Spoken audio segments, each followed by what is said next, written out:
Alors, comme je disais, je dis gloire soit rendue à Dieu qui nous soutient, qui nous donne encore beaucoup de courage pendant ce moment où chacun de nous a peut-être des problèmes différents, des épreuves différentes. Moi, je bénis le Seigneur qui, en ce moment, qui me fortifie beaucoup parce que, bon, voilà, vous savez hein, que mon épouse est malade depuis quelque temps. Elle a été hospitalisée, elle est ressortie, elle doit repartir encore à l'hôpital. Mais moi, je sais que dans toutes ces choses, le Seigneur est grand. Dans toutes ces choses, le Seigneur est plus que puissant.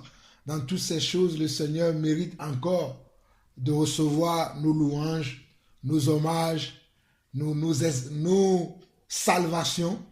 Mais des fois, quand nous sommes dans ces épreuves, nous oublions souvent qu'est-ce que nous devons faire. Nous sommes des hommes comme beaucoup d'entre nous pouvons le ressentir des fois que nous avons quelques faiblesses. Quand il y a ce genre de preuves, on se demande qu'est-ce qui va nous arriver, qu'est-ce qui va se passer. Il y a des pensées qui arrivent de gauche à droite, il y a des sentiments qui peuvent naître à l'intérieur de nous. Mais dans toutes ces choses, nous devons savoir que nous sommes les bien-aimés de Dieu, que Dieu nous a aimés. Parce que la Bible dit que Dieu a tant aimé le monde qu'il a donné son Fils unique afin que quiconque croit ne périsse point, mais qu'il ait la vie éternelle. Donc, nous devons comprendre que même si nous avons encore quelques afflictions dans la chair, nous avons quelques problèmes dans la chair, quelques souffrances, nous ne devons pas oublier l'amour de Dieu. Parce que même en étant dans les problèmes, l'amour de Dieu est là. Même en étant avec des difficultés, l'amour de Dieu est là. Parce qu'on voit la preuve avec même les apôtres. Lorsque le Seigneur Jésus est parti et que les apôtres ont commencé à travailler pour l'œuvre du Seigneur, ont commencé à faire la suite de ce que Dieu a voulu qu'ils fassent. Ils ont eu beaucoup d'épreuves. La preuve, quand on lit même la Bible, on voit que l'apôtre Paul qui dit des fois que j'ai laissé telle personne malade à Millet, j'ai laissé telle personne ici, j'ai laissé telle personne ici, parce que il y a différentes sortes d'épreuves dans la vie d'un chrétien. Ça peut être le chômage, ça peut être le manque, ça peut être la maladie, ça peut être... il y a diverses sortes de preuves que nous pouvons avoir en tant qu'enfants de Dieu. Ça peut être la persécution de nos familles, la persécution des païens, la persécution de ceux qui se moquent de nous. Donc, il y a différentes sortes de preuves qui peuvent nous arriver en tant que chrétiens. Mais nous devons savoir que nous sommes des enfants de Dieu. J'aime même la joie, même le fait de parler comme ça que je suis enfant de Dieu. Parce qu'il n'est pas donné à tout le monde d'être enfant de Dieu. Mais à vous et à moi, il nous est donné d'être enfants de Dieu. Il nous est donné d'être enfants de Dieu. Parce que la Bible dit qu'à ceux qui les a appelés, il les a aussi fait quoi? Il les a aussi justifiés. Il les a aussi glorifiés. Donc Dieu va nous justifier, va nous glorifier, même si nous passons par des moments difficiles. C'est pour cela que nous ne devons pas oublier les armes que Dieu nous a données qui sont la prière, la foi, la louange. Ce sont des armes puissantes que Dieu nous a données. Donc nous ne devons pas oublier ces armes-là que Dieu nous a données. Et pendant ce temps, il y a eu des moments où on ne s'est pas vu. Mais je bénis le Seigneur parce que j'ai été beaucoup touché par l'amour que vous avez pour nous, hein, pour moi et ma famille, notamment mon frère Patrick et son épouse Sandra, qui ont beaucoup gardé nos enfants pendant que moi je suis au travail et vous gardez nos enfants. J'ai vu l'amour que vous avez pour nous et je remercie le Seigneur pour cet amour, parce que cet amour-là, on ne le voit plus chez les chrétiens aujourd'hui. Enfin, je ne dis pas ça parce que, voilà, pour que demain vous venez nous garder nos enfants ou vient nous remplir nos frigos, ce n'est pas pour ça. Mais nous devons être aussi vrais dans le Seigneur. Quand on voit quelque chose qui est bien, on doit encourager ces bonnes choses. Aujourd'hui, la Bible dit que le péché sera tellement accru que l'amour du plus grand nombre se refroidira. Et je vous assure que nous sommes à ce moment-là, en ce moment. L'amour du plus grand nombre s'est refroidi. On n'entend plus les gens. On ne voit plus les gens. Les gens sont concentrés que sur eux-mêmes. Ils ne pensent plus aux autres. Ils pensent qu'à eux-mêmes. Ils ne pensent plus à l'église de Dieu. Mais quand nous voyons encore qu'il y a des gens... D'ailleurs, hier, j'étais chez ma belle-mère qui me disait que non. D'ailleurs, quand Nadine était encore hospitalisée et que il avait demandé comment je gère ça, puisque moi je dois travailler, comment on gère ça. Non, on a dit que non, il y a des frères et sœurs qui nous gardent nos enfants. Il a dit, ben, ils vont prendre combien? On a dit, non, c'est gratuit. Elle a dit, ah bon, il existe encore des gens comme ça qui peuvent vous garder vos enfants toute une semaine sans rien prendre. On a dit oui. Que oui, il y a encore des gens comme ça. Et quand j'ai annoncé que même, ce n'est même pas nous qui déposons les enfants chez les gens, que c'est ces mêmes gens qui viennent prendre nos enfants chez nous, elle a dit franchement, je suis étonné de voir que dans votre ville où vous habitez, il y a encore des gens qui peuvent faire ce genre de comportement. C'est là où je me suis rendu compte que non, le Seigneur, nous sommes bénis. C'est une bénédiction d'avoir des frères et sœurs qui peuvent être une bénédiction aussi pour toi. Et c'est à cela que Dieu nous a appelés tous. C'est pour cela que la Bible dit que chacun d'entre nous met son don au service de l'autre. Mais aujourd'hui, on ne voit plus cela. Les gens veulent toujours la première place. Donc, quand on voit ces choses, ça touche. Ça donne du courage à continuer à servir le Seigneur. Mais je dis ça aussi pour vous encourager. Parce que cela ne doit pas s'arrêter qu'à moi.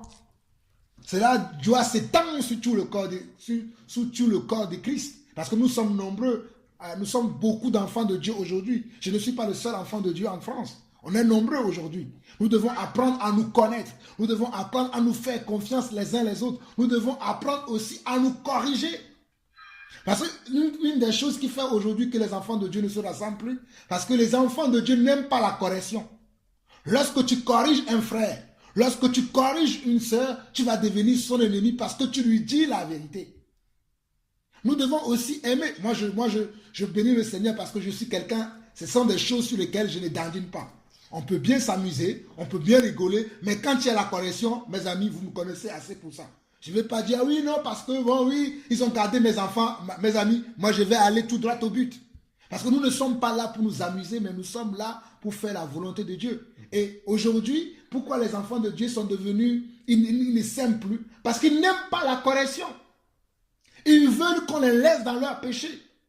Quand vous les corrigez, non mon frère, tu ne peux plus mentir, tu ne peux plus convoiter, tu ne peux plus faire ceci ou cela. Les frères sont dérangés que tu leur dises la vérité. Les sœurs sont dérangées que tu leur dises la vérité. Ils veulent que non, tu arranges, que tu ne dises rien, même quand ils pêchent. Mais je ne veux pas que cette attitude-là soit au milieu de nous. C'est pour cela que je précise que ce n'est pas parce que mes frères, le frère Patrick et son épouse nous ont été d'une grande aide que si je les vois en train de pécher, je vais dire non, je ne vais rien dire. Que demain, qu'ils ne nous aident pas. Je préfère leur dire la vérité que de dire, oh non, si je dis ça, peut-être si on a besoin d'aide demain, ils ne m'aideront pas. Qu'ils ne m'aident pas. Parce que ce que je veux, c'est que leurs âmes soient sauvées. Ce que Dieu veut, c'est que nous serons tous sauvés. Et pour être sauvés, il faut que nous arrivons à nous dire la vérité. Il faut que nous arrivons aussi à accepter la vérité. Parce qu'une chose est de dire la vérité, mais une autre chose est de l'accepter. Une chose est de vouloir entendre la correction. Une autre chose est de vouloir maintenant accepter la correction et marcher selon cette correction. Et ça, c'est quelque chose que je ne vois pas aujourd'hui au milieu des chrétiens. Il n'y a plus la correction. Lorsque tu corriges quelqu'un, oh non, toi tu crois que tu es déjà arrivé. Oh non, tu es radical. Oh non, Dieu est amour. Oh non, Dieu est patient. Sois patient avec moi. Oui, on va être patient avec toi. Oui, on va avoir l'amour avec toi. Mais il faudra que tu te corriges. Il faudra que tu marches selon la parole. Il faudra que tu agisses selon la parole. Il faudra que tu parles selon la parole. Il faudra que tu juges selon la parole.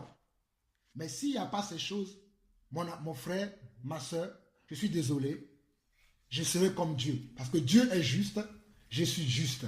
Dieu est droit, je suis droit. Dieu est bon, je suis bon. Dieu condamne, je condamne. Dieu juge, je juge. D'ailleurs, la Bible dit dans 1 Corinthiens chapitre 5 que nous n'avons pas à juger quoi? Les païens. Parce que Dieu les juge déjà. Mais c'est entre nous les chrétiens que nous devons nous juger. C'est entre nous les frères que nous devons nous juger.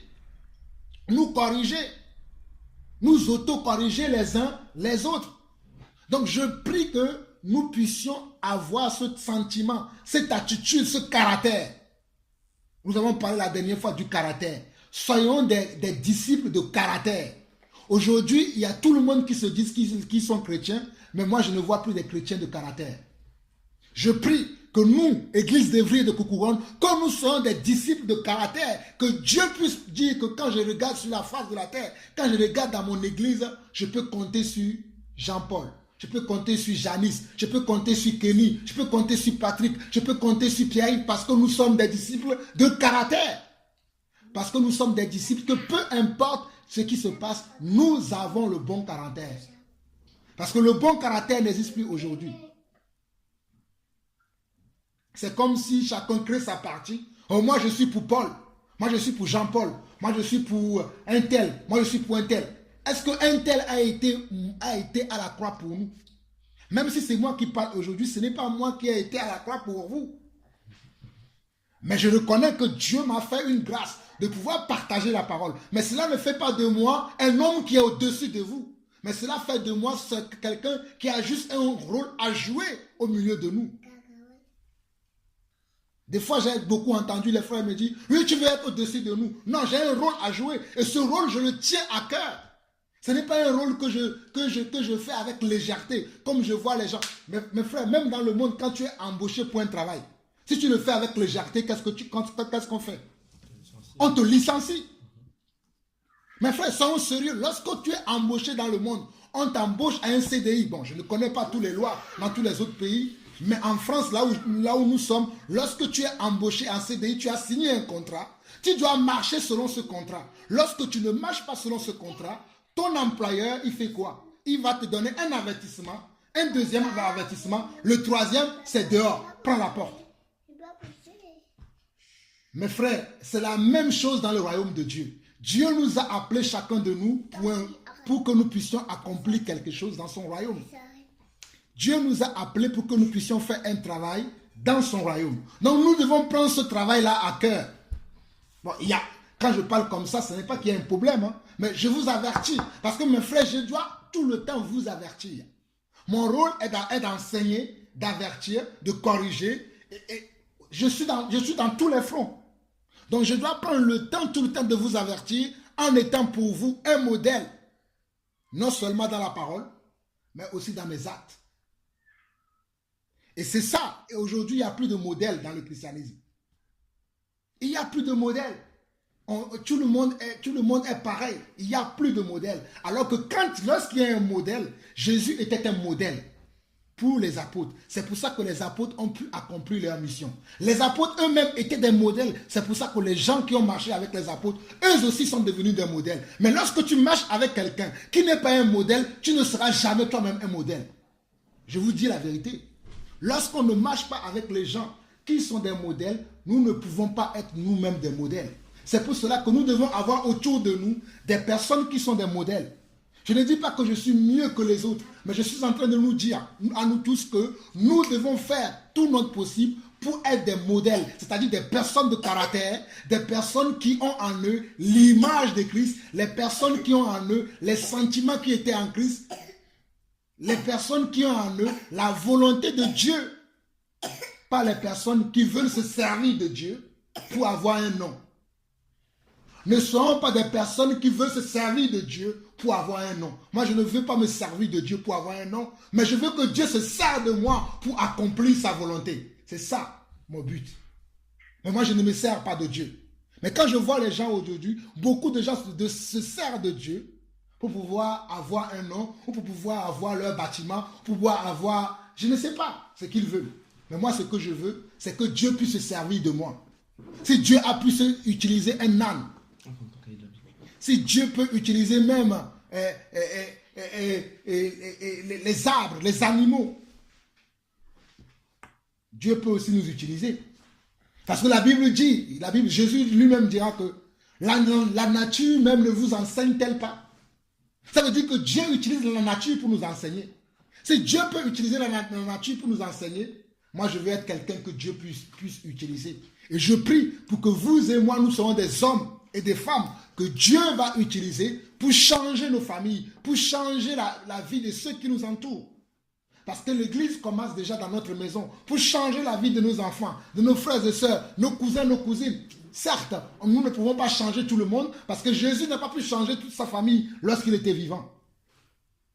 Mais ceux qui pouvaient changer, il a pu changer. Donc nous ne pouvons pas changer tout le monde, mais ceux qui veulent être sauvés, nous pouvons les changer. Ceux qui aiment la vérité de Dieu, nous pouvons les changer.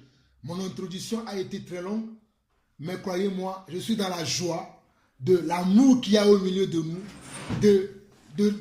du vouloir qu'il y a au milieu de nous, vouloir d'être parfait, vouloir d'être excellent, vouloir d'aller de progrès en progrès qu'il y a au milieu de nous. Ça m'encourage. Ça fait depuis des années que je n'ai pas été encouragé comme ça pour voir la manière dont des frères sont dévoués à la parole. Mais quand je vois, on n'est pas nombreux. Vous savez qu'on n'est pas nombreux. Au début, on était nombreux. Mais ça fait depuis quelque temps qu'on n'est qu'entre nous. Peut-être on sera qu'entre nous jusqu'à je n'en sais rien. Mais je prie le Seigneur que, peu importe le nombre que nous serions, peu importe le nombre de gens que nous sommes, que l'amour qui existe au milieu de nous, que la foi qui commence à grandir au milieu de nous, que surtout, le vouloir d'être parfait en Dieu, d'être excellent en Dieu, qui est au milieu de nous, aille jusqu'au bout. Et que quand il y a des moments de correction, que nous acceptons les corrections aussi. Et que nous grandissons dans le Seigneur. Parce que le but, c'est que nous grandissons dans le Seigneur. Et je suis aussi content d'une chose, que lorsque je ne suis pas là, que vous-même entre vous, vous arrivez à vous exhorter, parce que je l'ai constaté depuis un certain moment, que vous arrivez à vous constater. Je vois Patrick qui se déplace de temps en temps, qui va chez Pierre-Yves, il partage, après il me donne, oh, j'ai été chez Pierre-Yves, on a partagé ça, ah, j'ai partagé avec mon... C'est ça le christianisme. Dieu n'est pas qu'avec Jean-Paul. Dieu ne s'appelle pas Lawson. Dieu est Dieu. Son nom, vous le savez, il s'appelle Yahweh. C'est son nom. Il ne s'appelle pas Lawson. Donc Dieu n'est pas Lawson, mais Dieu est Dieu. Donc ne dites pas que Dieu, il marche qu'avec Lawson. Dieu peut marcher avec vous si vous avez confiance en Dieu et que tous les jours, vous lui demandez, Dieu, parle-moi, utilise-moi, je veux te connaître, je veux faire ta volonté. Dieu se manifestera dans ta vie. Mais si tu attends d'avoir le Dieu de quelqu'un, mon frère, tu vas attendre longtemps. N'attendons pas le Dieu de quelqu'un. Ayons notre propre Dieu. Ayons notre propre assurance. Jésus, à un moment donné, parlait aux apôtres. Il leur parlait tous les jours, il les enseignait. Mais à un moment, il s'est arrêté pour leur poser la question. Ça fait depuis un certain moment que je vous parle. Mais je sais qu'il y a des rumeurs qui se disent au sujet de moi. Mais qu'est-ce que vous en pensez de moi? Il n'y a eu que Pierre qui a pu dire, Jésus, c'est vrai qu'il y a des rumeurs. C'est vrai que j'entends des choses qui se disent sur toi. Mais moi, je sais que toi, tu es le Fils de Dieu vivant. Il n'y a eu que Pierre qui a pu dire ça. Je vous assure que si Dieu descend encore sur terre et qu'il pose la question à son église aujourd'hui, qui suis-je? Beaucoup d'entre nous ne sauront pas qui est Jésus.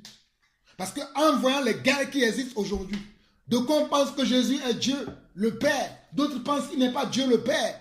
D'autres pensent que Jésus est Dieu le Père, il est le Saint-Esprit, il est tout. D'autres pensent que ce n'est pas ça. D'autres pensent que les femmes peuvent enseigner. D'autres pensent que les femmes ne peuvent pas enseigner. Bon, bref, toutes ces histoires qui sont là aujourd'hui, si Dieu lui-même il descend aujourd'hui, il veut demander à quelqu'un, qui suis-je? Peu seront ceux qui vont reconnaître qui est Jésus. Peu seront ceux qui vont reconnaître qui est Jésus. Sur ma page Facebook, j'ai comme amie, j'ai une amie, une sœur comme amie qui a posté quelque chose hier qui m'a beaucoup parlé. Il a posté une image. Et sur l'image, il y avait une porte devant laquelle c'est marqué Dieu. Il y avait une autre porte sur laquelle c'est marqué Église. La porte sur laquelle il est marqué Dieu, il y avait deux personnes. Et la porte sur laquelle il est marqué une église, il y avait une multitude de personnes. Et pendant que je regardais cette image, Dieu m'a parlé. Je vous assure que pendant que je regardais cette image, Dieu m'a parlé. Dieu m'a dit, c'est comme ça l'église aujourd'hui. Beaucoup vont à l'église et peu viennent vers moi. Beaucoup vont dans les églises et peu viennent vers moi. Est-ce que nous tous aujourd'hui, nous connaissons quel est le Dieu auquel nous croyons? Parce que beaucoup de gens aujourd'hui se réunissent pour Dieu, mais peu connaissent réellement leur Dieu. Peu peuvent parler de leur Dieu avec assurance. Peu peuvent témoigner de leur Dieu avec assurance. Peu peuvent, oh alléluia, mes frères, peu peuvent aller au combat pour leur Dieu.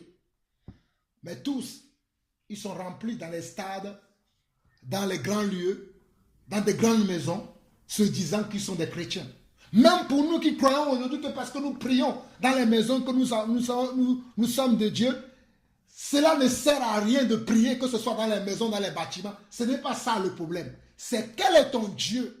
Comment connais-tu ton Dieu? Quelle est l'assurance que tu as de ton salut? Quelle est l'assurance que tu as de ton Dieu? C'est là le problème. Et quand j'ai regardé cette image, lorsque Dieu me parlait, il m'a dit, voici l'état de mon église aujourd'hui. Beaucoup se réunissent parce qu'il faut se réunir. Moi, je ne me réunis pas parce qu'il faut se réunir. Je vous assure, hein, vous allez me dire que pourquoi il dit ça, ben c'est grave. Je ne me réunis pas parce qu'il faut se réunir. Je me réunis parce que j'aime Dieu. Je me réunis parce que j'aime les frères. Je me réunis parce que Dieu m'a donné un don, un talent que je dois mettre à la disposition des autres. Je ne me réunis pas parce qu'il faut se réunir. Je me réunis parce que j'ai un rôle à jouer dans le corps. Mais beaucoup ne savent pas ça aujourd'hui. Ils se réunissent parce qu'il faut se réunir. Des fois, même, ils ne savent pas pourquoi ils sont là. Ou bien ils sont là parce que, bon, il va y avoir une soeur qui va venir. Il va commencer à convoiter la soeur ou le frère. Ou bien il va venir démontrer comment il connaît la parole de Dieu. C'est pour ça qu'ils se réunissent. Mes frères, de plus en plus, je n'ai même pas envie d'enseigner. Vous allez voir, ça fait longtemps que je ne sais pas si vous sentez ça. Je n'ai plus envie d'enseigner pour enseigner. Je veux enseigner parce que Dieu veut que j'enseigne. Je n'ai plus envie de parler parce qu'il faut parler. Je veux parler parce que Dieu me convainc de parler. Et je vous assure, aujourd'hui, je parle parce que c'est le ressenti que j'ai. C'est pour ça que je parle. Ne parlons pas parce qu'il faut parler. Parlons parce que nous sommes poussés par l'Esprit. Parce que la Bible dit que c'est poussé par l'Esprit que les hommes ont parlé de la part de Dieu. Des gens se lèvent aujourd'hui, ils branchent leur caméra, ou bien ils vont dans les rues partout là. Oui, Dieu, Dieu, Dieu. Est-ce que Dieu t'a envoyé? Le Seigneur dit dans la parole. Beaucoup me diront en ce jour-là, Seigneur, n'avons-nous pas chassé les démons en ton nom? N'avons-nous pas fait ceci en ton nom? N'avons-nous pas fait cela en ton nom? Mais moi, je leur répondrai. Éloignez-vous de moi, vous qui commettez l'iniquité. Nous connaissons tous cette histoire. Beaucoup d'entre nous, nous le récitons. Mais mes frères, quand nous le récitons, est-ce que nous sommes vrais? D'ailleurs, moi-même, je viens de le dire encore. Est-ce que quand je dis ça, est-ce que je suis dans une attitude vraie? Parce que Dieu sonde les cœurs. Hein. On peut tromper les hommes, mais on ne peut pas tromper Yeshua. Nous pouvons tromper les hommes. Nous pouvons mentir aux hommes. Mais tu ne peux pas mentir à Dieu. Tu peux te cacher devant les hommes. Mais devant Dieu, tu ne peux pas te cacher. À un moment donné, Dieu va t'exposer, mon frère. Dieu va t'exposer, ma soeur. À un moment donné, Dieu t'exposera. Dieu va montrer. Oh, lisez Apocalypse. Dieu a Aïchandarabakoya. Merci Seigneur.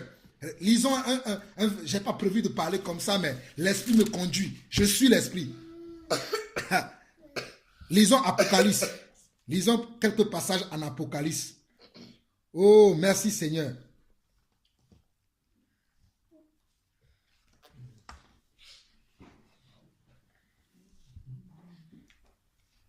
Apocalypse chapitre 2.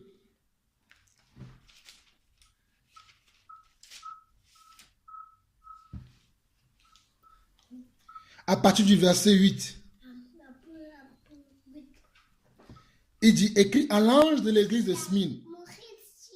Voici ce que dit le premier et le dernier. Celui qui était mort et qui est revenu à la vie. Je connais ton affliction et ta pauvreté, bien que tu sois riche, et les calomnies de la part de ceux qui se disent juifs et ne le sont pas, mais qui sont une synagogue de Satan.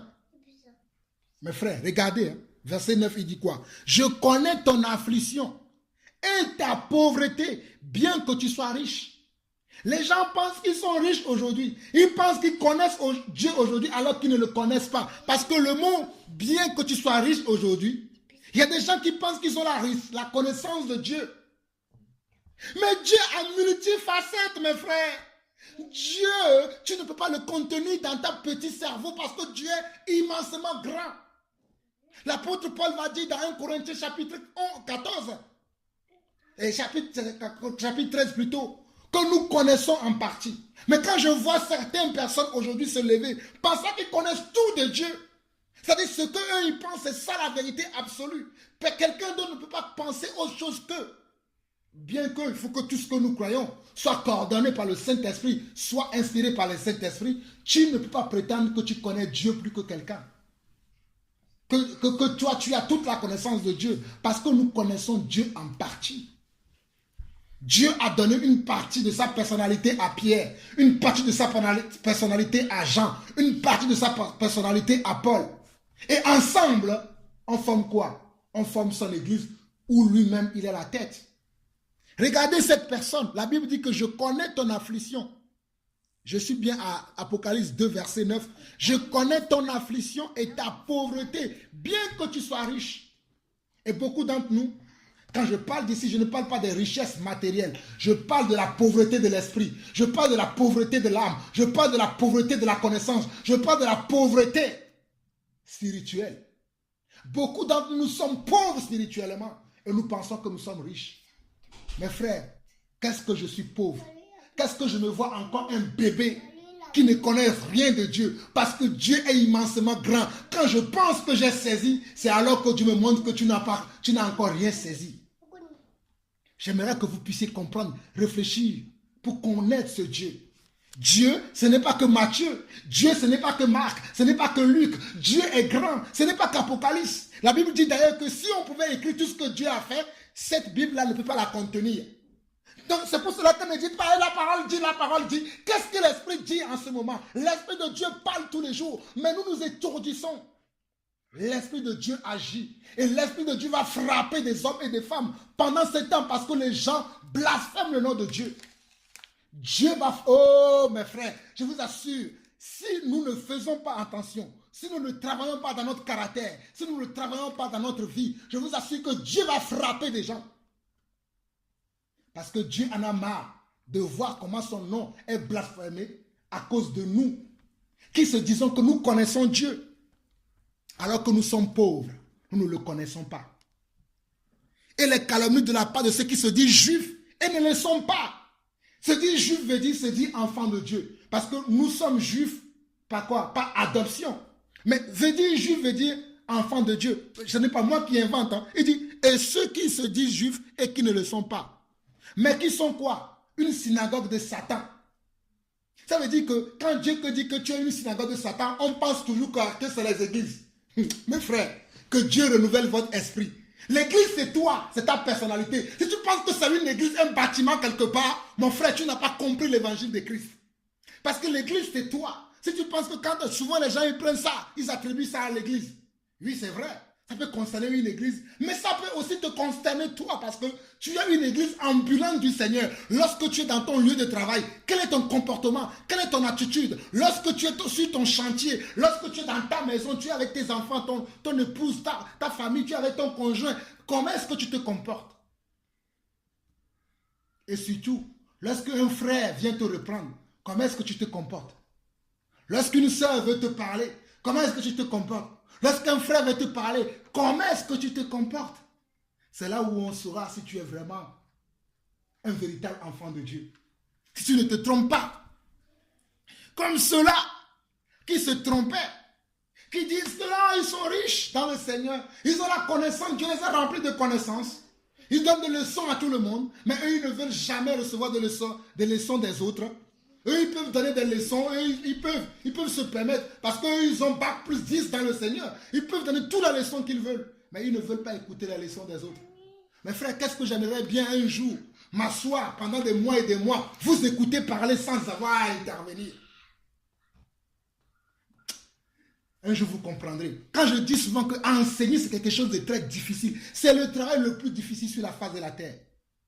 Il n'y a pas un travail plus dur que de servir Dieu. Mais c'est aussi un travail qui est très bénéfique quand tu le fais avec un cœur droit, quand tu le fais avec un cœur juste, quand tu le fais selon la volonté de Dieu. Waouh, c'est le meilleur travail à faire dans le monde. Mes frères, si je pouvais abandonner mon travail que je fais dans le monde, tout abandonner pour Dieu, je le ferais. Parce que j'aime Dieu plus que tout. Parce que je sais qui j'étais lorsque Dieu m'a appelé. Et quand je me vois aujourd'hui, je vois qu'est-ce que je suis. Parce que Dieu m'a changé et Dieu continue de me changer. Je grandis de jour en jour. Dans chaque épreuve de ma vie, Dieu me transforme. Dans chaque épreuve qui se passe dans ma vie, dans ma famille, autour de moi, Dieu m'enseigne quelque chose et je retiens. Je vais finir le verset. Il dit, verset 10, ne crains pas ce que tu vas souffrir. Voici, le diable jettera quelques-uns d'entre vous en prison afin que vous soyez éprouvés et vous aurez une tribulation de 10 jours. Regardez, hein, Dieu dit quoi? Ne crains pas ce que tu vas souffrir. Mais les chrétiens sont dans la crainte de la souffrance aujourd'hui. On ne veut pas souffrir. Je parlais avec mon frère, le frère Patrick, ce vendredi. Lorsqu'on est venu te visiter après qu'on est rentré. On a partagé un moment de partage, on parlait de ça. Les gens ne veulent plus souffrir aujourd'hui. La chair n'aime plus la souffrance. On ne veut plus supporter la souffrance. On veut toujours qu'on dise de bonnes choses de nous. Qu'est-ce que je m'en fiche de ce que X ou Y pense de moi? Mais mes frères, je ne m'en fiche pas de ce que Dieu pense de moi. Parce que c'est ce que Dieu pense de moi. C'est ce qui est le véritable. Ce que les gens pensent, ça c'est faux. C'est des fausses imaginations que Satan donne aux gens par rapport à moi, afin qu'ils ne m'aiment pas, afin qu'ils me critiquent, afin qu'ils me condamnent, qu'ils fassent ce qu'ils ont à faire. Mais ce que Dieu pense de moi, mes frères, je me soucie de cela. Cela me rend, des fois, cela me rend vraiment triste de ce que Dieu pense de moi. Regardez, il dit quoi? Ne crains pas ce que tu vas souffrir. Nous sommes toujours dans Apocalypse 2, verset 10. Il dit, ne crains pas ce que tu vas souffrir. Voici le diable jettera quelques-uns d'entre vous en prison. La maladie, c'est une prison, mes frères, si vous ne savez pas. Quand j'entends les chrétiens aujourd'hui, oh non, un chrétien ne peut pas être malade. Vous ne comprenez pas l'évangile. La maladie, c'est une prison. Vous ne savez pas? La maladie est une prison. Parce que je connais une femme dans la Bible qui était prisonnière d'une maladie pendant combien d'années? Amen. Vous-même vous dites 18 ans. Je connais un autre qui est né avec cette prison. Il est né aveugle. C'était une prison. C'était une épreuve. Mais autant marqué par Dieu le Père. Alléluia. Autant marqué par Yeshua. Cette femme a été guérie. Cet aveugle a recouvert la vue. Et pourquoi nous, lorsque nous avons une petite épreuve, nous sommes là à pleurnicher, nous sommes là à douter de ce grand Dieu, ce merveilleux Dieu. Oh Père, pardonne-moi pour tous les temps où j'ai douté de toi. Je ne veux plus douter de Dieu que tu es. Tu es le Dieu véritable. Tu es le grand Dieu. Oh Seigneur, le Dieu qui m'a toujours aidé, le Dieu qui m'a toujours sauvé, le Dieu qui n'a jamais permis qu'un sorcier me tue. Et maintenant, je connais Dieu. Il a écrit mon nom dans le livre de vie. C'est à ce moment-là que le diable va m'avoir. Vous ne voyez pas qu'on a un problème? Vous ne voyez pas que l'ennemi cherche à nous tromper? Lorsque nous étions dans son camp, on n'a pas pu nous tuer. Maintenant, nous sommes avec le majestueux, le Seigneur des Seigneurs. C'est là où tu vas mourir. C'est là où tu ne peux pas arriver.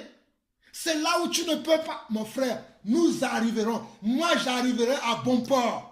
Parce que Jésus est dans ma barque. Ma barque ne va pas couler. Parce qu'il ne m'a pas dit. Il m'a dit, passons de l'autre bord. Il m'a dit, allons de l'autre bord. Je vois l'autre bord. Je vais arriver à l'autre bord. Je ne resterai pas à mi-chemin. Mi-chemin, ce n'est pas pour moi. Mi-chemin, ce n'est pas pour moi et ma famille. Car moi et ma famille, nous servirons l'Éternel. Moi, mon épouse et mes enfants, nous servirons l'Éternel. Même si nous sommes malades. Même si nous sommes, peu importe ce que nous portons, nous supportons. Nous allons servir Dieu. Car c'est une décision. C'est une décision. Beaucoup ne prennent pas la décision de servir Dieu aujourd'hui. Oh, frère, mais il n'y a que Dieu. Je ne sais pas de quelle manière je vais vous parler. Mais parce qu'il y a des choses, les mots, mes frères, les mots me manquent pour vous les expliquer certaines choses. Il y a certaines choses, les mots ne peuvent pas les dire. Il faut le vivre, il faut l'expérimenter pour comprendre ces choses. Parce que je ne sais pas quel langage. L'apôtre Paul a dit, ce n'est pas, frère, lisez, il dit quoi? Ne crains pas ce que tu vas souffrir. Voici le diable jettera quelques-uns d'entre vous en prison. Afin que, pourquoi on a des épreuves? Pour que notre foi grandisse. Amen, mon frère Patrick. pour que notre foi grandisse, pour que nous prenions de l'assurance en ce Dieu auquel nous croyons. Oh, mes frères, je ne sais pas quel langage je vais utiliser. Pour que nous prenions de l'assurance, pour que notre foi grandisse, pour que nous savons auquel Dieu nous croyons. Un chrétien qui n'a pas de preuves n'est pas un véritable chrétien, je vous l'assure. Un chrétien qui cherche le royaume des cieux, qui veut que son nom soit écrit dans le livre de vie éternellement, il a toujours des épreuves. Mes frères, lorsque nous sommes à l'école, merci Seigneur parce que là le Seigneur m'aide beaucoup pour que vous puissiez comprendre. Lorsque nous sommes à l'école, parce que beaucoup d'entre nous avons étudié, lorsque nous allons à l'école, nos professeurs, surtout quand nous étions au collège, au lycée, certains d'entre nous qui ont fait l'université, il y a des professeurs qui viennent, qui donnent leurs cours. Mais à un instant T, on a des évaluations. Moi, j'ai pas beaucoup étudié, mais quand j'étais au collège, au collège et au lycée, on appelait de certaines choses des interrogations. On appelle ça interrogation. Et souvent, à l'école, on disait, demain, on va avoir interro de maths, demain, on va avoir interro de français, demain, on va avoir interro de telle chose. On se préparait. Et lorsque j'ai poussé un peu en faisant les formations, dans les formations, on fait les évaluations de chaque module de formation qu'on a déjà fait. Comme aujourd'hui, je suis en train de faire une formation de comptabilité, vous le savez. On fait des modules. Et chaque module, on fait une évaluation pour voir si tu as compris ce qu'on t'a enseigné. Mais ceux qui vont vous tester, ils ne vous disent pas quelles sont les choses qu'ils vont vous donner dans le test. Ils ne vous le disent pas. Ils vous disent simplement que vous aurez une évaluation demain, préparez-vous. Vous aurez une évaluation dans 2 mois, dans 3 mois, 6 mois, préparez-vous. C'est juste ce qu'on vous dit, non? Celui qui s'est bien préparé, quand l'évaluation arrive, ou bien quand l'interrogation arrive, quand l'examen arrive, il a quoi? Il a 10 sur 10. Ou il a 20 sur 20. Il a 8 sur 10. Selon comment il s'est préparé pour l'évaluation. Pourquoi voulez-vous aujourd'hui que lorsque Dieu veut maintenant vous éprouver, que Dieu vous dise, ah oui, tu sais, bon, Jean-Paul, je vais t'éprouver, tu vas être malade. Tu vas être malade pendant 40 ans et c'est dans la 42e année que je vais te guérir. Non, tu vas être célibataire pendant 10 ans, c'est dans la 12e année que je vais te donner un mari. Tu vas être au chômage pendant 5 ans, c'est la 6e année que je vais te donner un travail. Pourquoi vous voulez que Dieu vous prévienne? Les gens veulent aujourd'hui que Dieu les prévienne. Mais moi, je connais un Dieu qui ne prévient pas. Il n'a pas prévenu Daniel. Il n'a pas prévenu Meshach, Shadrach et Abednego. Mais ils ont eu la bonne attitude. Ils ont eu le bon comportement parce qu'ils connaissent le Dieu auquel ils croient. Il n'a pas prévenu Paul et Silas lorsqu'ils étaient en prison et ils priaient encore. Ils chantaient des cantiques. Dieu ne prévient pas. Mais Dieu éprouve pour voir quel est ton état de cœur. Toi qui dis que tu es disciple, toi qui dis que tu connais Dieu, Dieu va t'éprouver pour voir si réellement tu le connais, pour voir si réellement tu l'as vraiment accepté, pour voir si réellement tu veux payer le prix. On ne veut pas payer le prix aujourd'hui. Mais mes frères, payons le prix pour être sauvés ce jour-là. Maintenant, toujours dans ce verset 10, il dit, ne crains pas ce que tu vas souffrir. Voici le diable jettera quelques-uns d'entre vous en prison, afin que vous soyez éprouvés. Et vous aurez une tribulation de comment? De 10 jours. Mes frères, nous savons selon la parole de Dieu, dans 2 Pierre chapitre 3, qu'un jour pour le Seigneur est comme 1000 ans. Si vous voulez compter les 10 jours là, comme le calendrier romain que nous avons aujourd'hui, ou bien le calendrier grégorien que nous avons aujourd'hui, peut-être tu te trompes. Parce que 10 jours du Seigneur n'équivaut pas aux 10 jours que nous voyons aujourd'hui dans le monde. C'est pour cela que nous devons renouveler notre intelligence. Dieu les prévient, ils disent qu'ils vont être comment? Éprouvés pendant 10 jours. Mes frères, c'est une chose terrible d'être dans une épreuve. Et de pouvoir avoir la bonne attitude, le bon comportement, le caractère qu'il faut pour aller jusqu'au bout de l'épreuve. Mais c'est une autre chose d'abandonner lorsque nous sommes éprouvés. C'est une autre chose de faire des calculs lorsqu'on est éprouvé. On ne doit pas faire des calculs. Mais les chrétiens, les disciples que nous sommes aujourd'hui, nous sommes tout le temps dans les calculs. Calcul de ceci, calcul de cela, calcul de temps, calcul de ci, calcul de ça, calcul de ça. Nous ne devons plus faire des calculs. Nous devons marcher le jour au jour. Les apôtres marchaient le jour au jour. Et ils étaient prêts. Parce qu'à chaque moment, le Seigneur pouvait comment? Revenir.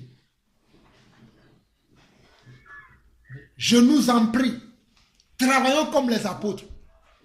Parce que nous aussi, nous devons être comme eux. Parce que le Seigneur peut revenir à tout moment. Mais, quand il va revenir, regardez ce qu'il dit à la fin de ce verset. Il dit, sois fidèle jusqu'à quoi? Sois fidèle jusqu'à la mort et je te donnerai la couronne de vie. Ah oui, un mot que nous ne comprenons plus aujourd'hui, la fidélité. Les gens ils disent qu'ils sont dans le Seigneur, mais ils ont d'autres dieux. Ils disent qu'ils sont dans le Seigneur, mais ils ont d'autres sources. Ils ont d'autres repères. Moi j'ai un seul repère. Le Seigneur des Seigneurs est ma repère. Je n'ai pas d'autres repères. Il y a d'autres qui disent qu'ils sont dans le Seigneur, mais ils vont traîner avec les marabouts. Ils vont traîner avec les gris-gris. Ils vont traîner avec d'autres puissances pour épater les gens, pour impressionner les gens. Oh, je connais quelqu'un. Lui, oh, je connais quelqu'un. Je connais des gens, des hommes et des femmes qui n'avaient rien. La Bible dit même de Jésus qu'il n'avait rien pour impressionner les hommes. Il n'avait rien pour attirer le regard des hommes. Mais comment? Il impressionnait les hommes. Pourquoi? Parce que la présence de Dieu était avec lui. Parce qu'il était lui-même Dieu. Parce qu'il était lui-même la puissance de Dieu ambulante. Il était la force de Dieu. Il était la capacité de Dieu. Il était la connaissance de Dieu. Il était la sagesse de Dieu. Il était l'amour de Dieu. Il était, oh, le Dieu lui-même.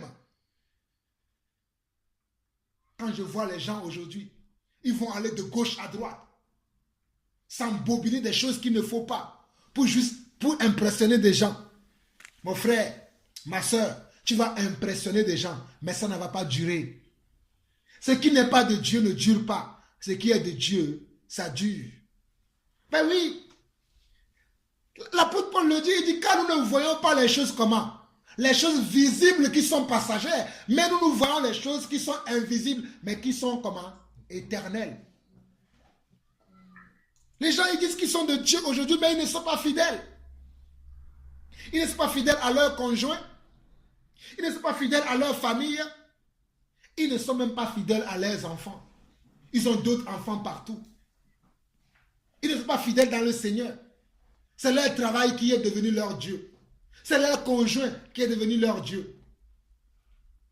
On a des dieux partout maintenant. Comme les Égyptiens. Dieu de ceci, Dieu soleil, Dieu pluie, Dieu quoi ceci, Dieu ceci. Non!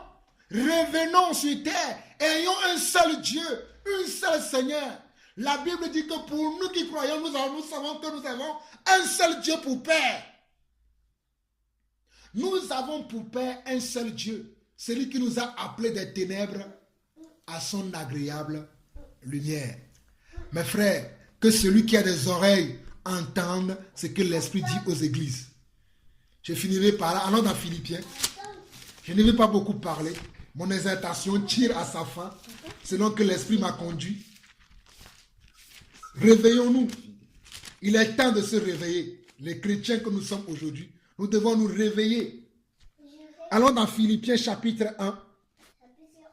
Nous allons lire quelques versets. La joie triomphante des souffrances. C'est ce qui est marqué dans ma Bible, le titre. Allons dans Philippiens chapitre 1. Lisons à partir du verset 8, dans lequel l'apôtre Paul, un de mes grands modèles après Jésus-Christ, qui dit ceci. Car Dieu m'est témoin que je vous chéris tous avec la tendresse de Jésus-Christ. Et ce que je demande dans mes prières, c'est que votre amour augmente de plus en plus en connaissance et en pleine intelligence. Regardez vous-même. Et ce que je demande dans mes prières, c'est que votre amour Notre amour doit augmenter. Mais en quoi aussi? Dans la connaissance de Dieu. Quand il dit de plus en plus en connaissance et en pleine intelligence, c'est dans la connaissance de Dieu. Connais-tu ton Dieu, frère Patrick? Connais-tu ton Dieu, sœur Janice? Connais-tu ton Dieu, frère Kenny? Connais-tu ton Dieu, frère Jean-Paul? On doit connaître nos dieux. Oh, comme mon frère Patrick me disait vendredi, Shadrach, Meshach et Abednego, ils connaissaient leur Dieu. Quand le roi Nabucodonosor les a menacés en faisant sa statuette et en leur ordonnant de se courber devant cette statuette, ils ont dit, ô roi, nous voulons bien te faire plaisir, mais nous avons un seul Dieu. Nous ne pouvons pas nous abaisser devant ta statuette. Ne serait-ce même à la perte de notre vie, nous le ferions. Ils ont fait quoi? Ils l'ont fait. Et ils ont été jetés dans quoi? Dans une fournaise ardente de feu.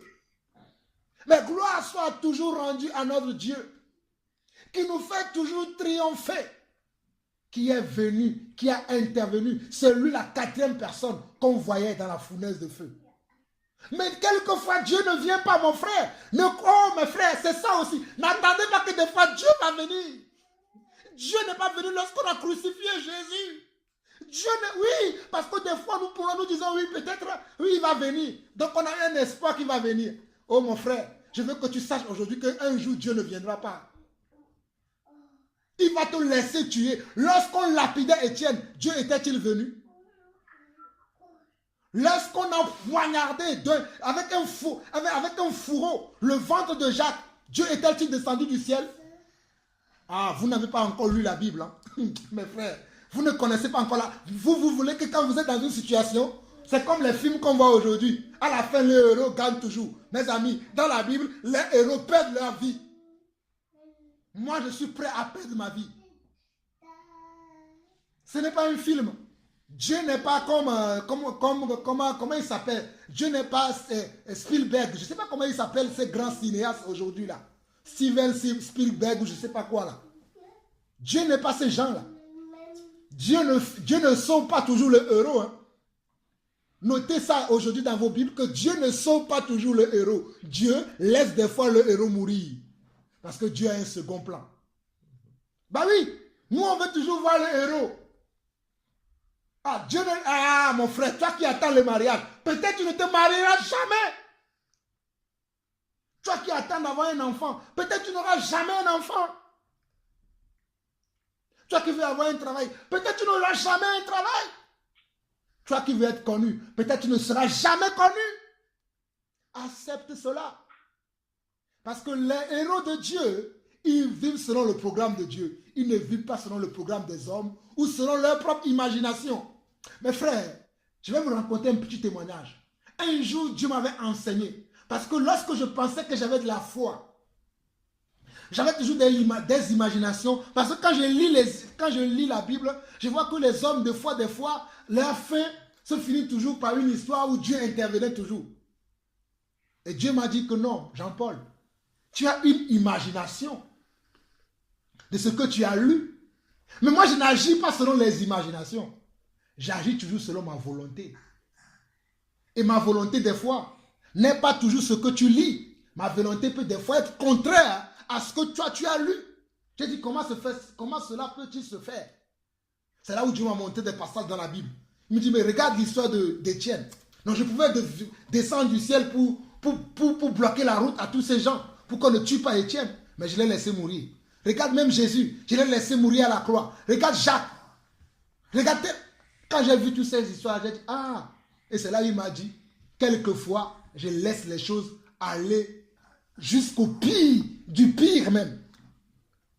Que les gens sachent aussi que... Pour que les gens sachent aussi que c'est comme ça que je suis. Comme ça, s'ils m'aiment, ils vont accepter cela. Mais s'ils ne m'aiment pas, ils ne vont pas aller jusqu'au bout. Amen. Mais comme Étienne aimait Dieu, lorsqu'il était dans cette épreuve, il s'est laissé faire, juste parce qu'il aimait Dieu. C'est là où on voit la différence entre vous, ou bien entre nous aujourd'hui, et les chrétiens d'hier et les disciples d'hier. Un chrétien qui va subir quelque chose aujourd'hui, il est là. Déjà, je vois les gens, on les insulte de gauche à droite. Ils sont là, ils viennent vouloir. Ils veulent faire une vidéo pour se justifier. Ils veulent faire des choses pour dire, oui, moi aussi, je suis quelqu'un. C'est là où je vois que nous, on n'a pas encore compris. Étienne ne s'est pas justifié. Il s'est laissé faire. On l'a tué. Jacques, lisez la Bible, Jacques 14, Jacques 13, on a éventré Jacques. On a pris un épée, on a mis ça dans son ventre. Et selon les histoires, Pierre a été comment? Je dis bien, je ne vois pas ça dans la Bible, mais selon les histoires, j'ai cru lire et entendre que Pierre a été comment? A été crucifié comme le Seigneur Jésus. Et lui, il a demandé, comme je ne veux pas mourir comme mon maître, crucifiez-moi la tête en bas, les pieds en l'air, parce que je ne veux pas être crucifié comme mon maître. Je dis bien, c'est selon les histoires. Je n'ai pas vu, c'est selon des histoires. Parce que je sais qu'il y a des gens qui vont commencer. Ah oui, le frère Jean-Paul, il a dit ça. Dans quel livre il a lu? Parce que les chrétiens, ils aiment toujours les scoops. Il faut qu'on grandisse. Il faut qu'on grandisse. Sinon, ah oui, le frère Jean-Paul, il a dit que oui, on a crucifié Pierre. La tête, ça va devenir un scoop maintenant. Oui, il est un faux serviteur. Je m'en fous de ce que vous allez dire. Mais moi, je sais lequel Dieu je sers. Je sais quel Dieu je connais. Oh, mes frères. Sortons de ces choses. Allons dans les choses qui sont vraies. Cherchons Dieu. Gagnons des cœurs. Gagnons des âmes pour le Seigneur. En étant sincères. En étant vrais. Soyons heureux quand nous servons le Seigneur. Même si nous souffrons. Je vais finir ma lecture. Il dit quoi? Et ce que je demande dans mes prières, c'est que votre amour augmente de plus en plus en connaissance et en pleine intelligence pour le discernement. Ah oui, pour le discernement. Parce que quand nous allons grandir dans la connaissance de Dieu, quand nous allons grandir dans l'intelligence de Dieu, nous allons avoir quoi? Un discernement plus aiguisé. C'est pour ça que l'apôtre dit, pour le discernement des choses les meilleures. Pour le discernement des choses les meilleures, afin que vous soyez purs et irréprochables pour le jour de Christ, remplis du fruit de justice qui est par Jésus-Christ à la gloire et à la louange de comment? De Dieu. Regardez ce que l'apôtre dit. Il dit pour le discernement des choses les meilleures, afin que vous soyez purs et irréprochables pour le jour de Christ. Parce que si nous avons notre connaissance de Dieu, notre amour de Dieu et amour pour les frères augmente, tout cela sont augmentés en nous, nous aurons un discernement des choses les meilleures. Nous n'allons plus perdre notre temps avec les gens. Oui, Jésus est Dieu, Jésus n'est pas Dieu. Jésus est Dieu pour moi, il n'est pas Dieu pour toi. Ce n'est pas grave, moi j'avance. Je ne vais pas être là, oui. Il faut qu'il croie aussi que Jésus est Dieu. Mes amis, ce n'est pas ça. Il faut qu'il croie forcément. Non, tu lui as dit, il veut pas, tu lui as dit une fois, deux fois, c'est bon. Continue ton chemin, avance, fais ta route. Ah oui, Dieu, pour être sauvé, il faut croire que Jésus-Christ est le chemin, la vérité et la vie. Lui, il dit non, moi je pense que je dois faire de bonnes actions. Mon frère, tu lui as dit la vérité. Continue ton chemin. C'est ça, il dit, pour le discernement des choses les meilleures, afin que vous soyez purs et irréprochables pour le jour de Christ, remplis du fruit de justice, qui est par Jésus-Christ à la gloire et à la louange de Dieu. Et l'apôtre dit quoi? Je veux que vous sachiez, frère, que ce qui m'est arrivé a plutôt contribué au progrès de l'évangile. Mes frères, je fais grandissez dans le Seigneur. Nous devons grandir. Il est temps que nous grandissons. Il y a tellement de choses dans la parole de Dieu. Des choses. Hein? Allons dans 1 Thessaloniciens chapitre 4. Hein?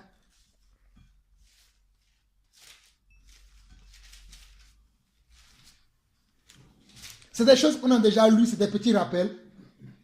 Au reste, frère, pendant toutes ces choses-là, Dieu est-il Père? Dieu est-il le Père? Est-il le Saint-Esprit?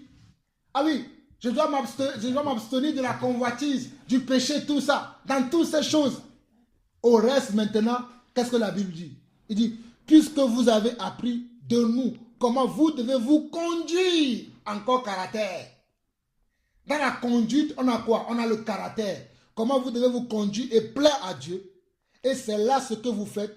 Nous vous prions et nous vous conjurons au nom du Seigneur Jésus de marcher à cet égard de progrès en progrès.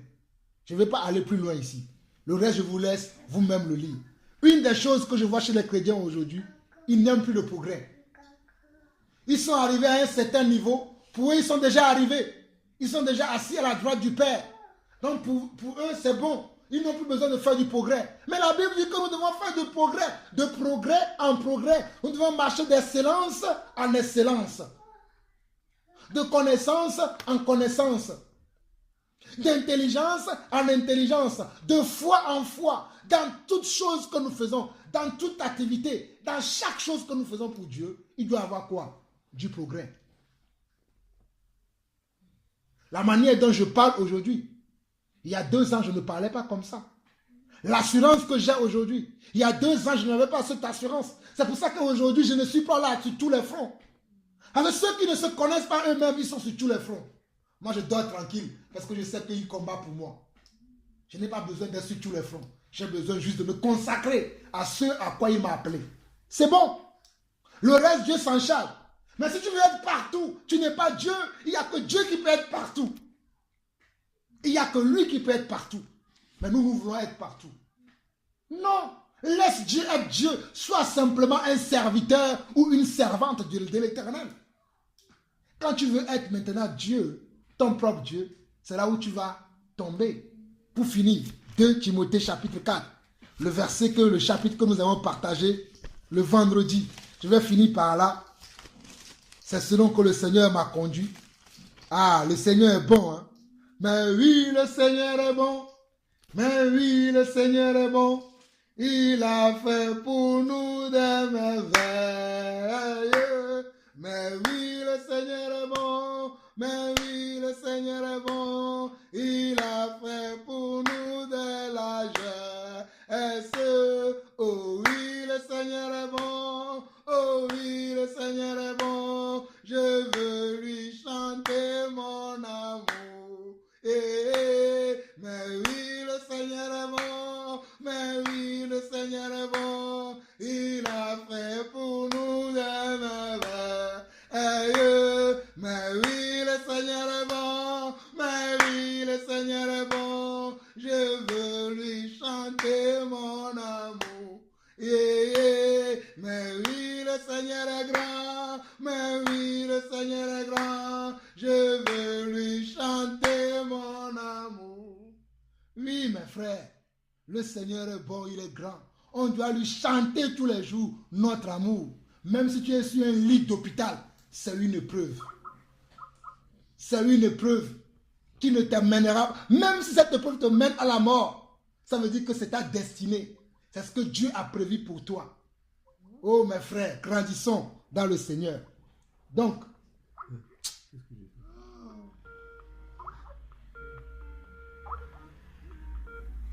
grandissons. Donc, quand on voit maintenant dans 2 Corinthiens chapitre 4, que je vous ai dit tous de méditer la dernière fois, j'espère que vous avez eu le temps de le méditer. Moi, je vais encore vous lire quelques versets. À partir du premier verset de ce chapitre, il dit, c'est pourquoi ayant ce ministère, selon la miséricorde qui nous a été faite, ce que je vous ai toujours dit, ce que j'ai toujours enseigné, c'est par miséricorde que Dieu nous a donné des ministères, des dons, des talents, des grâces différentes. C'est une miséricorde que Dieu nous a faite. Nous ne perdons pas courage. Verset 2. Nous rejetons. On doit apprendre à rejeter les choses. Nous rejetons les choses honteuses qui se font en secret. Nous n'avons point une conduite astucieuse et nous n'altérons point la parole de Dieu. Mais en publiant la vérité, nous nous recommandons à toute conscience d'homme devant Dieu. Mes frères, je suis dans ce verset 2. Je rejette toutes les choses que les gens font en secret. Les choses honteuses. Si j'ai connaissance de quelque chose qui est honteuse, je le dénonce publiquement. Que ce soit en assemblée avec les frères et sœurs, que ce soit en aparté avec la personne, je ne ferai jamais bonne chère avec les choses honteuses. En tout cas, fuyez-moi par rapport à cela. Et si vous voyez les choses honteuses chez moi, et vous ne dites rien, le Seigneur vous tiendra rigueur par rapport à ça. Je continue. Verset 3. Si notre évangile est encore voilé, il est voilé pour ceux qui périssent. Si l'évangile que nous prêchons aujourd'hui est voilé, il est voilé pour les gens qui veulent aller à la mort. Il est voilé pour les gens qui aiment la mort. Mais pour nous qui aiment la vie, il n'est pas voilé pour nous. Regardez. Pour les incrédules, un incrédule, c'est quelqu'un qui ne croit pas en Dieu. C'est quelqu'un qui n'a pas accepté Dieu. C'est quelqu'un qui dit, quel est ce Dieu-là que je ne vois pas? Oui, vous parlez de votre Dieu-là, il est Dieu, il est Dieu. Oui, son fils, il a envoyé. Il est où, moi je souffre. C'est ça les incrédules. Il dit, pour les incrédules, dont le Dieu de ce siècle, le Dieu de ce siècle, c'est qui? C'est Satan, c'est Mammon, c'est Belzéboul. A aveuglé l'intelligence afin qu'il ne voit pas briller la splendeur de l'évangile et de la gloire de Christ qui est l'image de Dieu. Regardez, on nous dit que Christ est l'image de Dieu. Mais il y a certains qui me disent que Christ n'est pas Dieu. On ne va pas rentrer dans ça. Christ est l'image. Comment on peut dire que quelqu'un est l'image de quelqu'un sans être ce quelqu'un-là? Quand tu me fais une photo de moi, si tu le montres à quelqu'un, la personne va voir quoi? L'image de qui? De Jean-Paul, non? Bon, je ferme ça parce que je ne veux pas aller sur ce terrain. C'est un terrain trop glissant. Je ne cherche pas de conflit, mais je dois m'attarder à la parole. Verset 5. On nous dit, nous ne prêchons pas nous-mêmes. C'est Jésus-Christ le Seigneur que nous prêchons. Et nous disons vos serviteurs à cause de Jésus. Car Dieu qui a dit, la lumière brillera du sein des ténèbres, a fait briller la lumière dans nos cœurs pour faire resplendir la connaissance de la gloire sur la face de Christ. Nous sommes pressés de toute manière, mais non réduits à l'extrémité, dans la détresse, mais non dans le désespoir, persécutés. Regardez encore. Les chrétiens qui ne veulent pas être persécutés, ils disent quoi? Nous sommes pressés de toute manière, mais non réduits à l'extrémité, dans la détresse, mais non dans le désespoir. Donc un chrétien qui est la détresse, c'est normal. J'aime les moments de détresse. Et ça me donne quoi? De l'espérance. Il dit dans la détresse, mais non dans le désespoir, parce que nous avons de l'espérance. Persécuté, mais non abandonné. Même si j'ai la persécution, je ne suis pas abandonné. Dieu est avec moi, même dans la persécution. Abattu, mais non perdu. Oui, mes frères, je suis abattu, mais je ne suis pas perdu. Je connais le chemin qui mène vers Dieu. Je connais la route qui mène vers Dieu. Je sais là où Dieu réside. Il réside dans les lieux très hauts, où il y a des chants et des cantiques devant lui, devant son trône. Il dit quoi? Portant toujours avec nous, dans notre corps, la mort de Jésus. Est-ce que nous portons la mort de Jésus en nous aujourd'hui? Quand tu portes la mort de Jésus en toi, tu n'as plus peur de la mort. Mais qu'est-ce que je vois les chrétiens avoir peur aujourd'hui? Ils ont eu un bobo sur la tête. Oh Seigneur, guéris-moi. Le bobo est toujours là. Oh, pourquoi je ne suis pas guéri? Oh, je vais mourir, je vais mourir. Tu n'as pas compris. Oh, ils ont un bobo ici. Oh, je vais mourir, je vais mourir. Je vous dis, quelquefois, le Seigneur va te laisser mourir. Parce qu'il a un plan. C'est pour ça qu'il est Dieu. Oh, I have a God who never fail. Oh, I have a God who never fail. Oh, I have a God who never fail. Who never fail. Who never fail. Forevermore. Oh, I have a God who never died. Oh, I have a God who never died. Oh, I have a God who never died. Who never died. Who never died. Oh, forevermore. Oh, I have a God who never died. Oh, I have a God who never died. Oh, I have a God who never died. Who never died. Who never died. Forevermore. J'ai un grand Dieu qui ne meurt jamais. Jamais, jamais, jamais.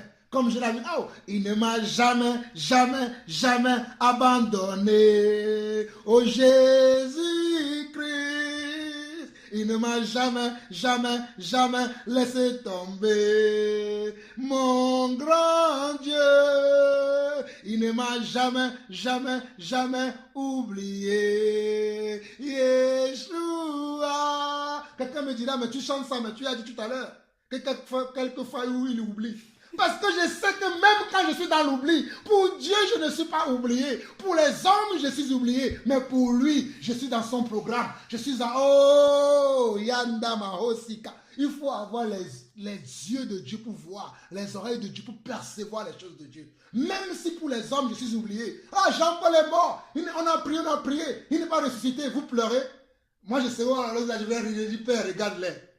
Les gens de peu de foi. Parce que Dieu a un programme pour nous. Son programme n'est pas ce que tu as imaginé. Tu as fait ton propre cinéma, ton propre synopsis. Tu as fait ton histoire. Tu as choisi les acteurs. Mais ce n'est pas toi qui vas réaliser le film, c'est Dieu qui va réaliser le film selon son synopsis. S'il a envie, il peut prendre quelques parties de ton synopsis pour ajouter à son synopsis. Mais lui-même, il a son synopsis. Il a son plan, son projet. Il a sa façon de faire. S'il a envie, il prend quelque chose de chez toi. Mais s'il n'a pas envie, il ne prend rien du tout. Mais ce n'est pas pour ça que tu vas dire, oui Seigneur, souviens-toi, j'ai fait. Oh mon ami, quelquefois, il faut qu'on dise, Seigneur, je te rends grâce. Seigneur, je te rends grâce. Je te rends grâce de ceci. Je te rends grâce de cela. Je te rends grâce. Quelquefois, il faut qu'on apprenne simplement à rendre grâce. Que celui qui a des oreilles pour entendre. Verset 11. Car nous vivons, nous sommes sans cesse livrés à quoi? Qu'est-ce qui est écrit ici? Nous sommes sans cesse livrés à la richesse. Qu'est-ce qui est écrit? Nous sommes sans cesse livrés à la gloire. C'est ce qui est écrit. Nous sommes sans cesse livrés à la prospérité. C'est ce qui est écrit. Nous sommes sans cesse livrés à la reconnaissance. Comme les gens me méprisent aujourd'hui. Certains me méprisent avec un tel mépris que je ne peux même pas expliquer. Mais c'est parce que l'esprit de gloire est sur moi. L'esprit de Dieu est sur moi. Il dit quoi? Car nous qui vivons, nous sommes sans cesse livrés à la mort. À cause de qui? À cause de Yeshua. À cause de Jésus. Afin que la vie de Jésus soit aussi manifestée dans notre chair mortelle. Il faut que tu meurs pour que tu puisses ressusciter. Il faut que tu meurs pour qu'il puisse y avoir un troisième jour dans ta vie. Parce que si tu ne meurs pas, le troisième jour ne reviendra pas. Pour que Jésus puisse ressusciter, il a fallu qu'il meure et qu'il fasse 3 jours, comment? Dans la terre. Donc il faut que toi aussi, tu es poussière. Il faut que tu redeviennes poussière pour que,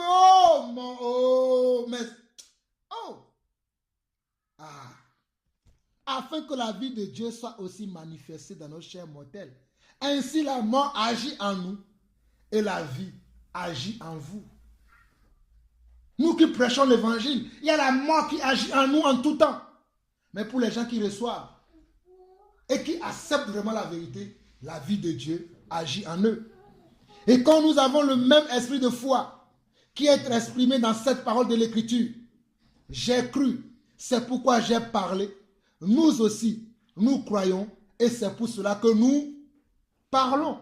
Il dit, et comme nous avons le même esprit de foi qui est exprimé dans cette parole de l'Écriture, j'ai cru, c'est pourquoi j'ai parlé. Nous aussi, nous croyons et c'est pour cela que nous parlons. Sachant que celui qui a ressuscité, le Seigneur Jésus, nous ressuscitera aussi avec Jésus. Nous ressuscitera, ça veut dire que je peux mourir sans avoir voir quoi? La résurrection. Et c'est après que je vais voir la résurrection quand le Seigneur Jésus viendra pour chercher son église. Mais il y a des gens aujourd'hui qui ne veulent pas mourir. Nous devons travailler encore sur notre foi, sur notre manière, la manière dont nous comprenons l'évangile. Et nous fera paraître avec vous en sa présence. Car tout cela arrive à cause de vous, afin que la grâce, en se multipliant, fasse abonder à la gloire de Dieu les actions de grâce. Ah voilà, c'est ce que je viens de dire. Pourquoi ça? Car tout cela arrive à cause de vous, afin que la grâce, en se multipliant, fasse abonder à la gloire de Dieu les actions de grâce d'un plus grand nombre. Lorsque Dieu va permettre que moi et mon épouse, lorsque Dieu va permettre que moi et ma foyer, lorsque Dieu va permettre que moi et ma maison, lorsque Dieu va permettre que l'église d'Evry et de Coucouronne puisse passer par des moments d'épreuve, nous pouvons avoir des moments d'action de grâce.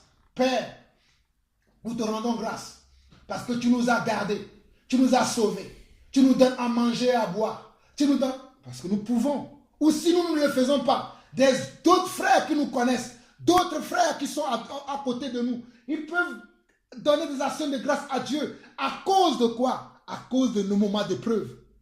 Parce qu'ils connaissent nos situations. Regardez, c'est ce que l'apôtre dit. Ils peuvent dire, gloire soit rendue à Dieu, parce que tu as sauvé le frère Patrick, tu as gardé le frère Patrick, parce qu'ils connaissent. C'est pour cela aussi que nous ne devons pas cacher nos vies. Il y a des gens qui cachent leur vie aujourd'hui. Dans le chrétien, tu vas apprendre par un autre, et il a fait ça. On n'est pas vrai dans le Seigneur. Alors que la Bible nous appelle à être comment? À être vrai.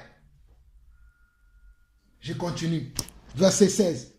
C'est pourquoi nous ne perdons pas courage. Oh mes frères, je vous assure que j'ai de quoi à perdre courage. Quand j'ai mal au dos, quand mon épouse est malade, hospitalisée et qu'il va être réhospitalisé, j'ai de quoi à être découragé. Mais mes amis, j'ai pas de découragement, j'ai la joie, j'ai la force, parce que la joie du Seigneur est ma force. La joie du Seigneur est ma force.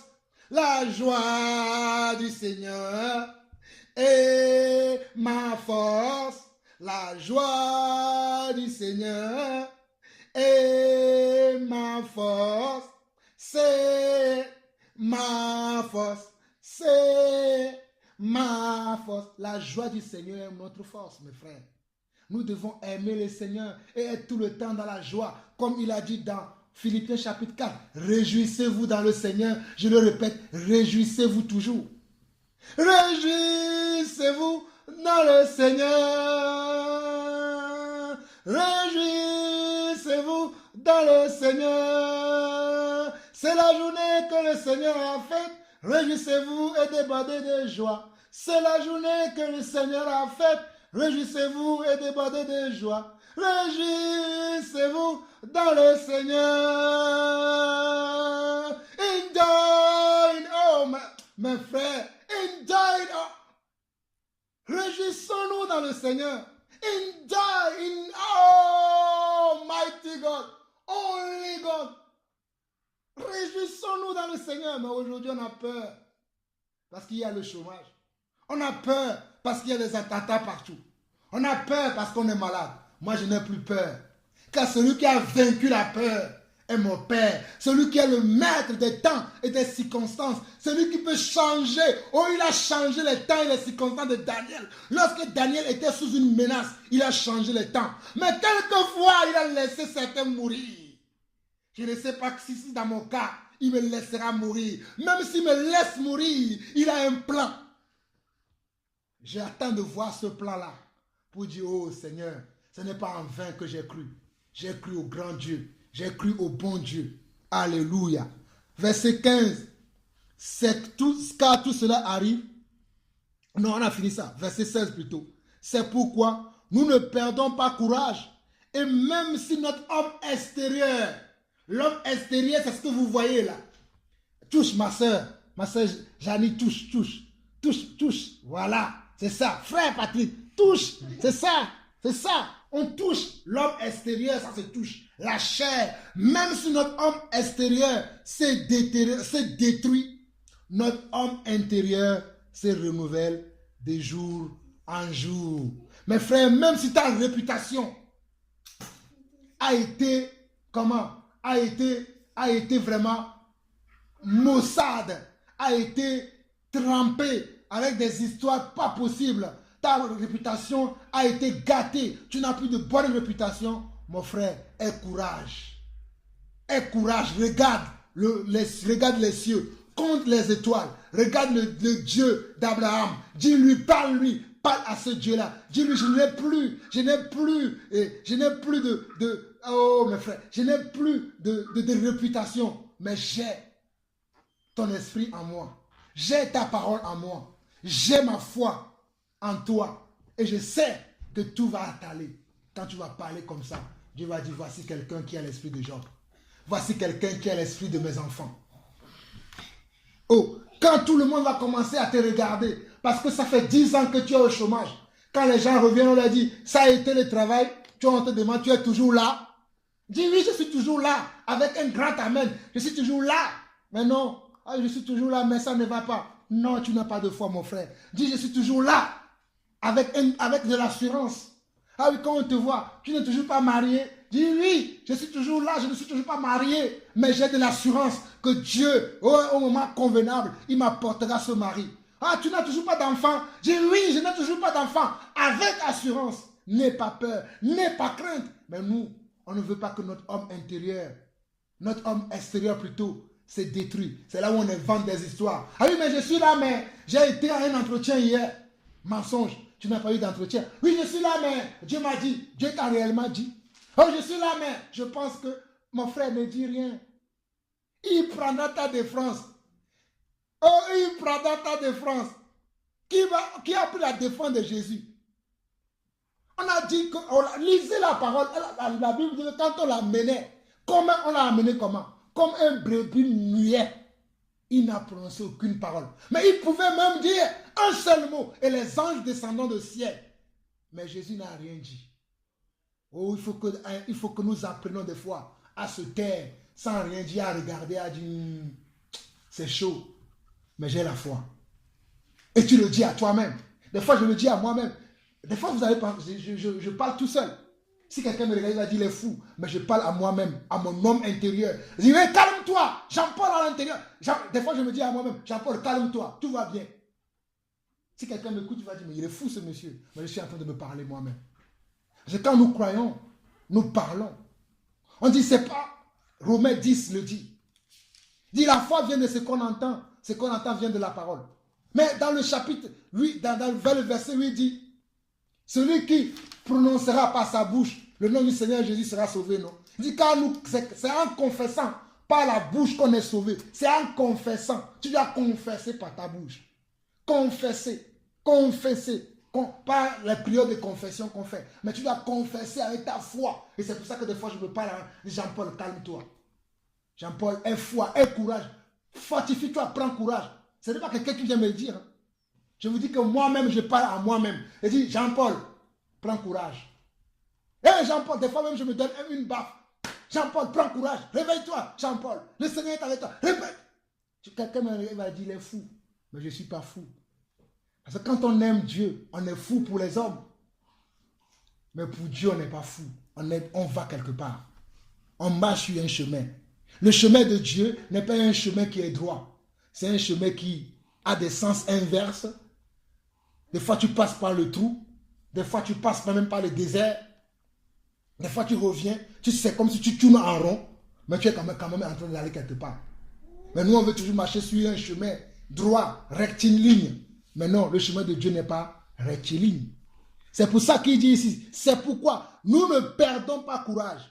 Et même si notre homme extérieur, toi qui avais les 2 pieds, subitement tu as fait un accident, baf, un pied est parti, baf, c'est 2 pieds qui est parti. Ton homme extérieur a pris un coup. Comment vas-tu faire? Tu vas perdre aussi l'homme intérieur ou tu vas le garder? Ah, tu avais un travail, subitement le chômage est arrivé. Comment vas-tu faire? C'est pour cela que nous ne devons pas dépendre de nos travail. Mais nous devons dépendre de Dieu. Ah, subitement, tu avais une femme. Ta femme t'a laissé tomber. Tu avais un mari. Le mari t'a quitté. Comment tu vas faire? Je ne dis pas que cela va arriver, mais ça peut arriver. Je connais des sœurs qui ont perdu leur mari, que les maris les ont quittés. Peut-être Dieu te donnera un autre. Peut-être Dieu ne te donnera pas un autre. Comment vas-tu vivre? Ah, vous voyez, il est maintenant tout seul. Il est tout seul avec ses enfants. On va voir comment il va s'en sortir. Les gens vont commencer à te tendre des pièges. Comment ton homme intérieur va réagir? Notre homme intérieur doit se renouveler tous les jours en qui? En Jésus-Christ. C'est pour ça que la Bible dit, soyez renouvelés par le renouvellement de votre intelligence afin de discerner ce qui est de Dieu, ce qui est parfait, agréable et bon. Nous le savons tous ces versets. C'est pourquoi nous ne perdons pas courage. Nous sommes dans 2 Corinthiens chapitre 4 verset 16. C'est pourquoi nous ne perdons pas courage. Et même si notre homme extérieur se détruit, notre homme intérieur se renouvelle de jour en jour. Les gens sont là. Oh, nous, on a déjà construit notre maison. On a déjà acheté. On a de ceci, cela. Toi, tu n'as rien.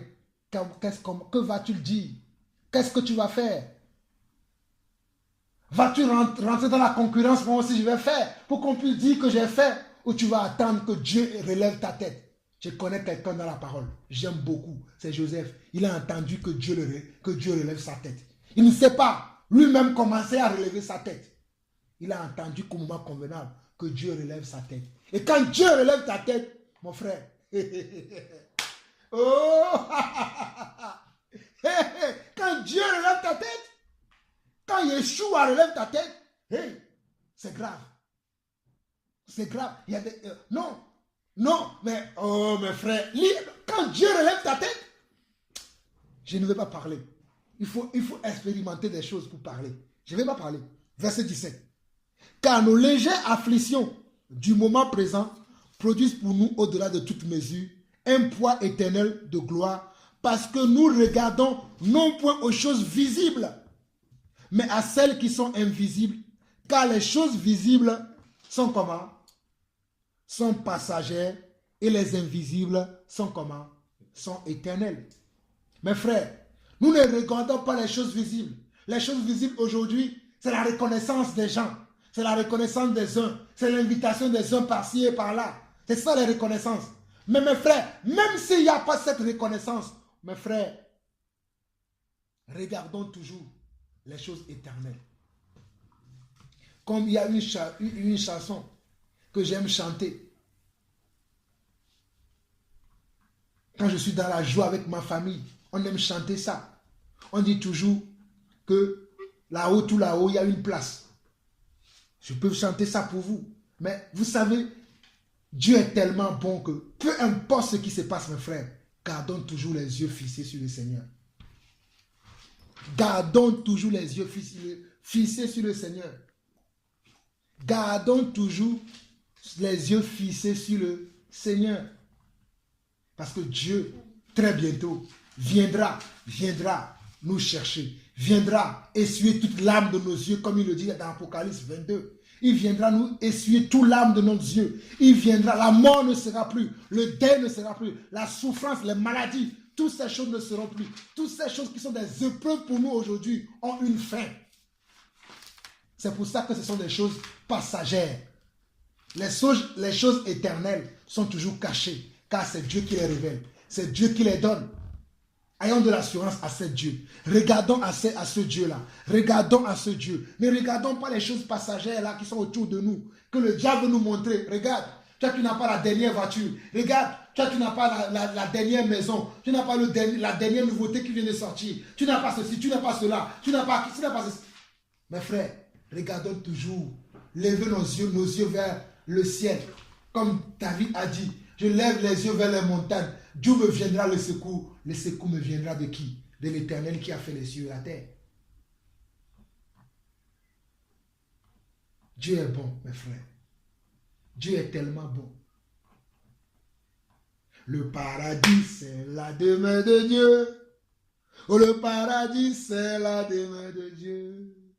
Le paradis, c'est la demeure de Dieu.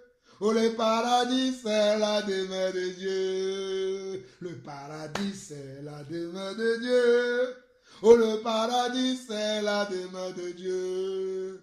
On nous prépare une place là-haut dans les cieux. On nous prépare une place là-haut pour les saints. On nous prépare une place là-haut et dans les cieux. On nous prépare une place là-haut pour les saints. Le paradis, c'est la demeure de Dieu. Le paradis, c'est la demeure de Dieu. Le paradis, c'est la demeure de Dieu. Le paradis, c'est la maison de Dieu. On nous prépare une place là-haut dans les cieux. On nous prépare une place là-haut pour les saints. On nous prépare une place là-haut dans les cieux. On nous prépare une place là-haut pour les saints. Pour y aller, il faut se sanctifier. Pour y aller, il faut se sanctifier. Le paradis, c'est la maison de Dieu. Oh, le paradis, c'est la maison de Dieu. Le paradis, c'est la maison de Dieu. Oh, le paradis, c'est la maison de Dieu. On nous prépare une place là-haut dans les cieux. On nous prépare une place là-haut pour les saints. Paradiso, maupeme. Au paradiso, maupeme. Et paradiso, maupeme. Et paradiso, maupeme. Et paradiso, maupeme. Mebe paradiso, maupeme. Ole afi madradodina, ame kokwao. Ole afi madradodina, ame kokwao.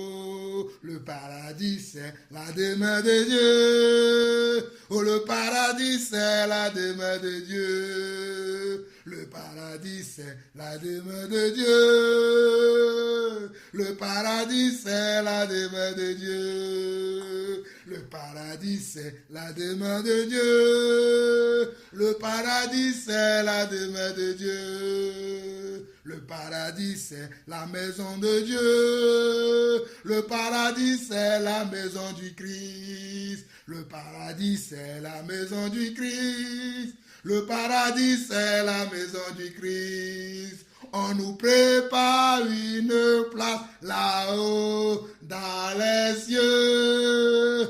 On nous prépare une place là-haut pour les saints.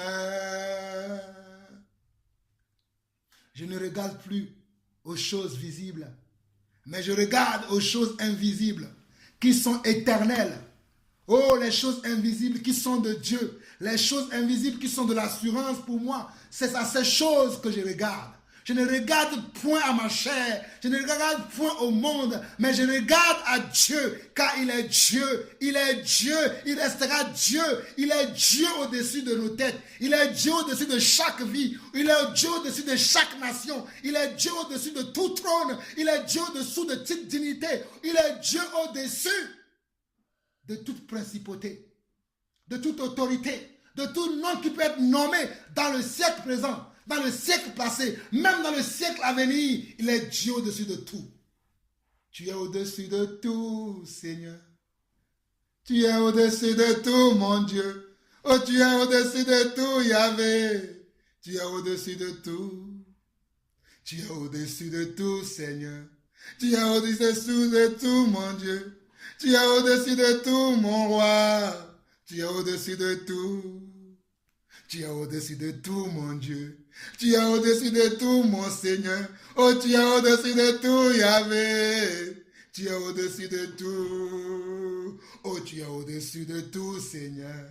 Tu es au-dessus de tout, mon Dieu. Oh, tu es au-dessus de tout, Yahvé. Tu es au-dessus de tout. Tu es au-dessus de tout, Seigneur. Tu es au-dessus de tout, mon Dieu. Oh, tu es au-dessus de tout, mon roi. Tu es au-dessus de tout. Tu es au-dessus de tout, Yahweh. Tu es au-dessus, Jéhovah. Oh, tu es au-dessus de tout, Seigneur. Tu es au-dessus de tout. Oh, tu es au-dessus de tout, Seigneur. Tu es au-dessus de tout, mon roi. Oh, tu es au-dessus de tout, Yahweh. Tu es au-dessus de tout. À jamais, tu es au-dessus de tout.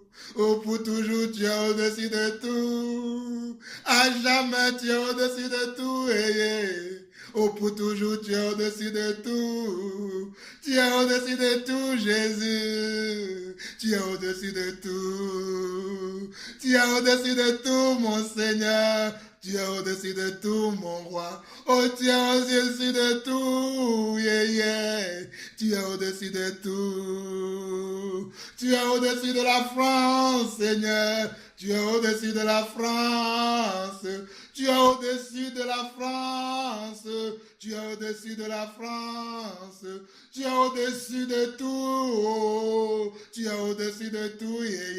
Tu es au-dessus des rois de la terre. Tu es au-dessus des rois de la terre. Oh, tu es au-dessus des rois de ce monde. Tu es au-dessus des rois de ce monde. Tu es au-dessus des rois de ce monde, mon Dieu. Tu es au-dessus des rois de ce monde. Tu es au-dessus de tout. Tu es au-dessus de tout. Oh, tu es au-dessus de tout. Je chante ton nom. Tu es au-dessus de tout, de tout. Tu es au-dessus de tout. Je lève ton nom. Tu es au-dessus de tout. J'exalte ton nom. Oh, tu es au-dessus de tout. Je lève ton nom. Je glorifie ton nom. Oh, j'amplifie ton nom. J'amplifie ton nom. Tu es au-dessus de tout. Tu es au-dessus de tout. Oh, tu es au-dessus de tout. Tu es au-dessus de tout. Tu es au-dessus de tout. Oh, tu es au-dessus de tout. Oh, tu es au-dessus de tout, Adonai. Tu es au-dessus de tout, Elohim. Tu es au-dessus de tout, Jéhovah. Oh, tu es au-dessus de tout, mon Dieu. Tu es au-dessus de tout, El Shaddai. Tu es au-dessus de tout. Tu es au-dessus de tout, Oh, tu es au-dessus de tout, Tu es au-dessus de tout, Oh, tu es au-dessus de tout, Tu es au-dessus de tout, Oh, tu es au-dessus du manque. Tu es au-dessus de la pauvreté. Tu es au-dessus de la maladie. Oh, tu es au-dessus du manque. Tu es au-dessus de tout. Oh, tu es au-dessus de tout. Et tu es au-dessus de tout, je sais. Oh, tu es au-dessus de tout, je crois. Oh, tu es au-dessus de tout, je le vois. Oh, tu es au-dessus de tout, je le sais. Tu es au-dessus de tout, je le chante. Tu es au-dessus de tout, je le crie. Oh, tu es au-dessus de tout. Tu es au-dessus de tout. Et tu es au-dessus de tout. Oh, tu es au-dessus de tout. Oh, tu es au-dessus de tout. Oh, tu es au-dessus de tout. Tu es au-dessus de tout, mon Dieu. Oh, tu es au-dessus de tout, El Shaddai. Tu es au-dessus de tout, Adonai. Tu es au-dessus de tout, El Shaddai. Oh, tu es au-dessus de tout, Elohim. Tu es au-dessus de tout, Jéhovah. Tu es au-dessus de tout, El Mashiach. Oh, tu es au-dessus de tout, Mashiach. Oh, tu es au-dessus de tout, Mashiach. Tu es au-dessus de tout, Mashiach. Tu es au-dessus de ma vie. Tu es au-dessus de ma vie. Tu es au-dessus de nos vies. Tu es au-dessus de nos vies. Tu es au-dessus de nos cœurs. Tu es au-dessus de nos cœurs. Oh, tu es au-dessus de tout trône. Tu es au-dessus de toute dignité. Oh, dans le monde entier, tu es au-dessus de toute dignité. Sur la terre, tu es au-dessus de tout. Dans le ciel, tu es au-dessus de tout. Sous la terre, tu es au-dessus de tout. Dans le ciel, tu es au-dessus de tout. Sur la terre, tu es au-dessus de tout. Sous la terre, tu es au-dessus de tout. Oh, tu es au-dessus de tout. Tu es au-dessus de tout. Tu es au-dessus de tout. Oh, tu es au-dessus de tout. Tu es au-dessus de tout. Tu es au-dessus de tout, Seigneur. Tu es au-dessus de tout, mon Dieu. Tu es au-dessus de tout. Erababo shindarababo sakaramando yakayase. Indarababo shikarabo yasokayanda. Oraika isanda rababo shinda makosa. Robobo sondo robo indabako. Ikarababo she indarababasaya. Oriakanda rababo she andrabo soka. Roko yaribaba ya brosondo robobo. Imandrabako sandarababa. Ye karababo ya shindrabakosa. Reke yarababo ishandarababa. Mondarababa ya seke yarabobo. Ikantara mondro sakayande. Ikarababo ya shundrabasaka. Oriakayenda rababo saka. Oriakayondo ramamama soka. Oriabababo shandarababa. Oriakayando brokozinda baba. Orobobobo shindarababa baba. Oriabababa yera bababo saka. Yendra baborika yandarakase. Ikarababo ramamobo shindabraka. Oriayondarabo yasakarabobo. Indarababo riakayandeke yasa. Oriakayande ribababo se. Indarababo shandrababo korozo. Indroroko yosondo robobobo. Indra baba robo yasaka yarababo. Indra yere ke yasando. Indra yere ke yandarababo. Indra yarababo rasakaya. Oria babo robo irababa. Tu es au-dessus de tout. Tu es au-dessus de tout. Et tu es au-dessus de tout, mon Dieu. Oh, tu es au-dessus de tout, mon roi. Oh, Adonai, tu es au-dessus de tout. Estadai, tu es au-dessus de tout. Oh, Rabbi, tu es au-dessus de tout, mon Dieu. Oh, tu es au-dessus de tout. Tu es au-dessus de tout, mon Dieu. Tu es au-dessus de tout, mon roi. Oh, tu es au-dessus de tout, mon Dieu. Tu es au-dessus de tout. Yeah, tu es au-dessus de tout, je te loue. Tu es au-dessus de tout, je t'élève. Tu es au-dessus de tout, je crois en toi. Tu es au-dessus de tout, je t'élève. Oh, tu es au-dessus de tout. Tu es au-dessus de tout. Oh, tu es au-dessus de tout. Yeah, yeah, yeah. Tu es au-dessus de tout. Yeah, yeah, yeah. Tu es au-dessus de tout. Yeah, yeah, yeah. Tu es au-dessus de tout. Oh, tu es au-dessus de tout. Tu es au-dessus de tout. Je te donne tout. Je te donne tout. Je te donne tout, mon Dieu. Oh, je te donne tout, mon roi. Je te donne tout, Elohim. Je te donne tout, Yahvé. Je te donne tout, Yahvé Zebat. Je te donne tout, Yahvé Shalom. Je te donne tout, Yahvé Rapé. Je te donne tout, Yahvé Nissi. Oh, Yahvé. Yeah, Yahvé. Oh, Yahvé. Oh, Yahvé. Oui, oui, oui, oui, oui, Yahvé. Yeah, Yahvé. Oh, Yahvé. Yeah, Yahvé. Oui, oui, oui, oui, oui, Yahvé. Oh, Yahvé. Oui, oui, oui, oui, Yahvé. Oh, Yahvé. Je te donne tout. Je te donne tout. Prends tout. Oui, prends tout.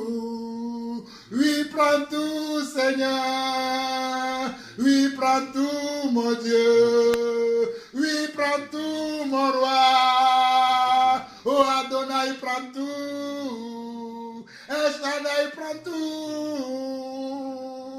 Prends tout. Oui, prends tout. Oui, prends tout. Oui, prends tout, Seigneur. Oh oui, prends tout, mon Dieu. Oui, prends tout, tout, mon roi. Oui, prends tout, Jéhovah. Oh, oui, prends tout, oui, prends tout, oui, prends tout, oui, prends tout, oui, prends tout. Oui, prends tout. Oui, prends tout. Oui, prends ma vie. Oui, prends ma famille. Oui, prends mes enfants. Oh, oui, prends mon foyer. Oui, prends ma maison. Oui, prends tout. Oui, je te donne tout. Oui, prends tout, Seigneur. Oui, prends tout ce que j'ai, Seigneur. Oh, aïe, aïe, aïe, aïe. Oui, prends tout, Seigneur. Même si ça fait mal, prends tout, mon Dieu. Même si ça fait mal, prends tout. Oui, prends tout. Oui, prends tout. Oui, prends tout. Oui, prends tout. Oui, prends tout, mon Dieu. Oui, prends tout, Seigneur.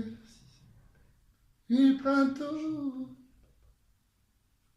Oui, prends tout. Alléluia. Oh Seigneur. Goria Baba Sonda Rababush. Rosi Karama Mushanda Rababasa. Oria Kanda Rabobo Shinda Rababasa. Oria Kanda Rabobo Sinda Rababosha. Oria Babo Sanda Rababoshi Karababosa. O Mashinda Rababosa Kanda Rababoka. Oria Kanda Rababo Sokora Mamasha.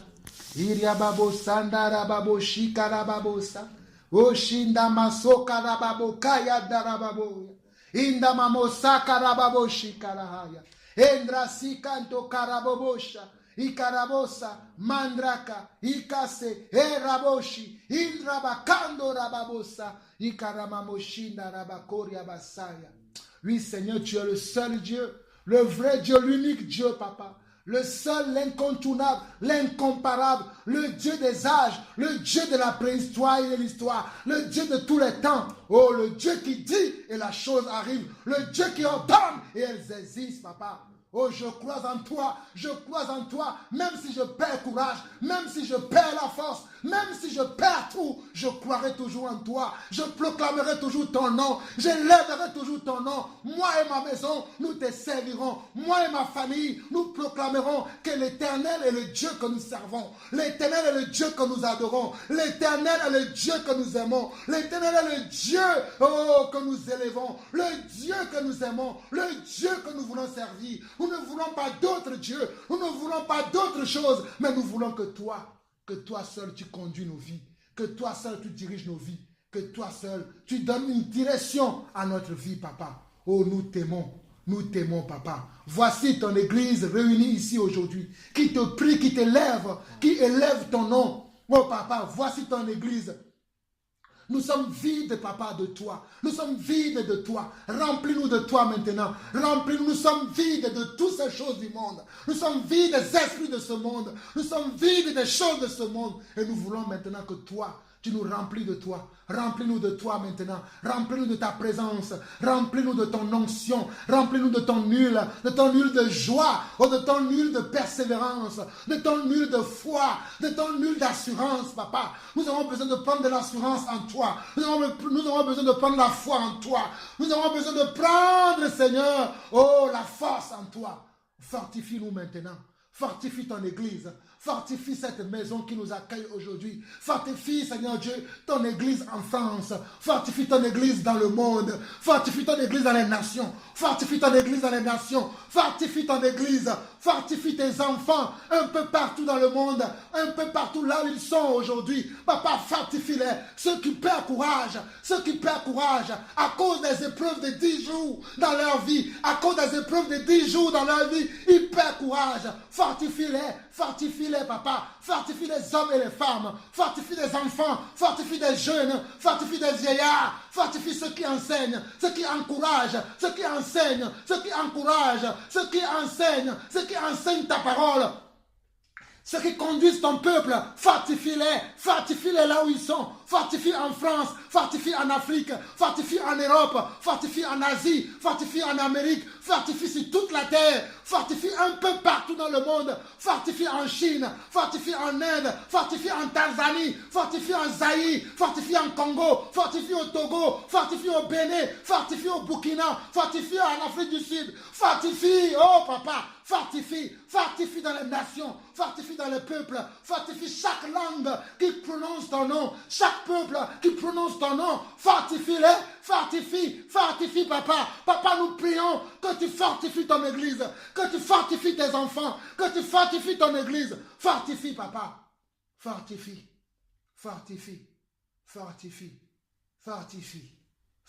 Seigneur. Oh papa, fortifie ton église. Dans le nom de Jésus. Dans le nom de Jésus. Alléluia. Merci Seigneur. Merci Seigneur pour ce vent d'intercession. Merci Seigneur pour ce vent de louange.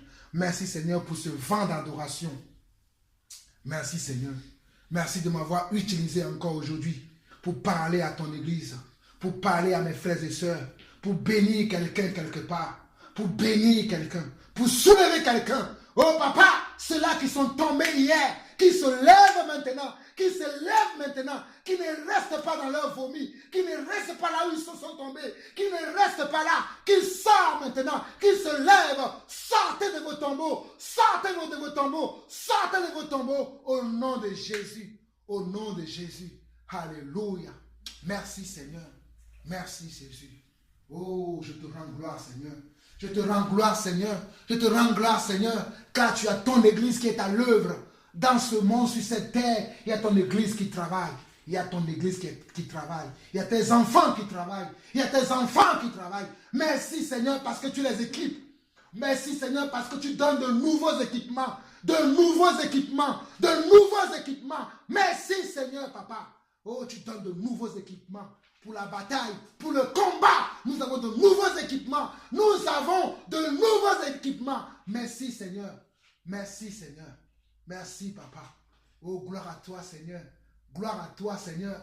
Gloire à toi Seigneur. Gloire te soit rendue Papa. Car tu nous fais triompher. Toujours et toujours. En toutes choses, nous avons toujours de la victoire. Nous avons toujours de la victoire. Ni la mort, ni la vie, ni la hauteur, ni la largeur ne pourra nous séparer de toi. Car tu nous as appelés. Tu nous as appelés pour que nous puissions aller et produire du fruit. Tu nous as appelés pour que nous puissions aller gagner et non pour que nous allons perdre, Papa. C'est l'ennemi qui perd, c'est le mensonge qui perd, c'est l'ennemi qui perd, c'est Satan qui perd. Mais toi, Yeshua, tu ne perds jamais, tu ne perds jamais, tu ne perds jamais. Oh, merci Seigneur, merci Seigneur, merci Seigneur, merci Seigneur. Que quelqu'un dise avec moi, Amen. Amen. Je ne sais pas si quelqu'un a quelque chose à ajouter. Moi, j'en ai fini selon que l'Esprit m'a conduit. Amen. Seigneur, notre Dieu, Papa, je veux te rendre grâce et te bénir pour cet enseignement qui nous a été donné encore aujourd'hui. Seigneur Père, c'est toi qui parles au travers des hommes. Tu dis que c'est poussé par l'Esprit que les hommes ont parlé de ta part. Je te prie, Seigneur Père, de bénir notre frère Jean-Paul, Seigneur Père, qui nous est d'une grande utilité, qui nous apporte l'enseignement. Seigneur Père, de l'aider à pouvoir se fortifier dans la foi, malgré toutes les épreuves qu'il est en train de vivre. Je prie aussi pour toute l'église de Courcouronnes ou d'Évry qui sont assemblées un peu partout, mais notamment pour cette église, Seigneur Père, avec les frères avec lesquels je partage, pour nos femmes respectives, Seigneur Père, qui sont dans leur lieu, pour ma femme qui est dans son lieu de travail, je te prie de la garder, Seigneur Père, là où elle est, qu'elle puisse nous revenir comme elle est sortie en ce lieu. Je te prie aussi pour l'épouse de Jean-Paul, Seigneur Père, qui traverse des moments passagers de tentation, Papa. Mais je prie, Seigneur Père, que tu puisses étendre ta main sur elle, Seigneur Père. Et j'ai foi, Seigneur Père, que c'est toi qui permets ces choses-là pour que ton nom en ressorte glorifié, Seigneur Père. Seigneur Père, guide-nous aussi à nous aimer, Seigneur, davantage. Aide-nous, Seigneur Père, afin que les dons puissent être déversés dans ce lieu, Que chacun soit à sa place, à son poste. Que chacun sache ce au quoi tu l'as appelé, Seigneur Père, dans ton Église. Que chacun puisse grandir, que nous puissions tous grandir spirituellement, Papa. Que nous puissions vraiment arriver à faire tous les jours ta volonté. Même si nous tombons, mais Papa, avec toi, nous pouvons nous relever, Papa. J'ai foi, Seigneur Père, que tu nous relèves, Seigneur Père, de nos afflictions. J'ai foi que même dans nos persécutions, Papa, tu es avec nous, Seigneur Père. J'ai foi, Seigneur Père, que tu ne nous tenteras pas au-delà de nos forces, Papa. Mais j'ai foi, Seigneur Père, que tu nous accompagnes dans toutes nos persécutions, dans toutes nos afflictions. Tu es avec nous et tu ne nous abandonnes pas, Papa. Seigneur, viens au milieu de nous. Viens parler à nos cœurs. Viens renouveler nos pensées. Viens nous fortifier, Papa. Viens nous parler, nous apporter encore une parole de consolation. Seigneur, pour tous ceux qui étaient attristés, pour tous ceux qui étaient brisés de l'intérieur, viens les relever, viens nous relever tous autant que nous sommes, afin que nous puissions regarder à Christ et à Christ seul, que nous puissions ni regarder à gauche, ni à droite, ni derrière, Papa, mais que nous puissions regarder à Christ, celui qui nous justifie, celui qui nous purifie par son sang, celui qui nous délivre et qui nous libère de la colère à venir. Ô Seigneur notre Dieu, viens nous montrer davantage le chemin que nous devons suivre, car par moments nous nous égarons de ta voie, Papa. Viens nous ramener, Papa. Viens nous ramener à ton programme, dans ton programme, dans ta façon de marcher, et non pas dans nos façons de vouloir faire les choses. Viens nous guider par ton Saint-Esprit, Seigneur Père, que tu as scellé en nous. Seigneur Père, viens, je t'en supplie, parler à nos cœurs. Viens renouveler nos pensées. Nous nous offrons à toi, Seigneur Père, comme un sacrifice vivant, Papa. Et nous prions que toi seul, tu nous orientes et que nous ne soyons pas orientés par nos propres pensées, par nos propres raisonnements, par notre propre volonté. Seigneur, je te prie aussi pour nos familles, Seigneur Père, qui ne sont pas converties, qui n'ont pas encore accepté le fait que Jésus-Christ seul est le Sauveur, Jésus-Christ seul soit la vérité et le chemin à suivre. Seigneur, je te prie pour eux tous, car tu dis dans ta parole que croyez, et toi et toute ta famille, vous serez sauvés. Papa, je crois en cette parole et j'ai foi, Seigneur Père, que tu les as déjà délivrés là où ils sont. Mais j'ai foi, Seigneur Père, qu'ils sont encore retenus captifs par les choses de ce monde, par les dieux de ce monde, par les petits dieux qui sont dans ce monde, Papa. Mais j'ai foi que toi, tu les délivres déjà, Papa. J'ai foi, Seigneur Père, qu'à ce moment où je prie, tu les as déjà délivrés, Seigneur Père. Mais Amen. Tu attends juste la manifestation, Seigneur Père. Amen. Seigneur Père, agis dans leur vie. Amen. Agis dans leur vie, Seigneur Père. Agis dans la vie de mes parents, Seigneur Père. Dans la vie de mon père, Seigneur Père, qui souffre de maladie. Seigneur Père, je te prie de le guérir, Papa. Et j'ai foi que tu le guéris, Seigneur Père. J'ai foi, Seigneur Père, que tu guéris encore tous ceux qui sont retenus encore dans la mort, Papa. Dans la mort de ce monde, Papa. Seigneur Père, là où nous tous étions, Seigneur Père, car nous étions tous morts, Papa. Et tu nous as ramenés à la vie par grâce, par une grâce imméritée d'ailleurs, Seigneur Père. Tu nous as fait cette grâce de venir dans ton enclos, de venir dans ta bergerie, Seigneur Père, pour que toi seul tu puisses paître tes brebis par le Saint-Esprit, Seigneur Père. Je te bénis, Seigneur Père, de la grâce que tu m'as accordée. Mais cette grâce, Seigneur Père, qu'elle s'étende dans ma famille, qu'elle s'étende dans la famille de Jean-Paul, qu'elle s'étende dans la famille de Pierre-Yves, qu'elle s'étende dans tous ceux, Seigneur Père, qui vivent par eux-mêmes, qui ne s'attendent pas à toi, qui pensent faire les choses par eux-mêmes, alors que c'est toi qui fais grâce, Seigneur Père. Même aux païens, c'est toi qui leur fais grâce d'avoir le souffle de vie, d'avoir un travail. Car si toi tu fermes, qui peut ouvrir? Si toi tu bloques, qui peut ouvrir? Personne ne peut ouvrir, Papa. C'est pourquoi je m'attends à toi, Seigneur Père. Et je prie pour que cette grâce-là, Seigneur Père, s'étende aussi dans nos familles respectives, autant que nous sommes, Papa. À toi seul revienne la gloire, Papa, et l'honneur dans le nom de Jésus. Amen. Amen. Amen.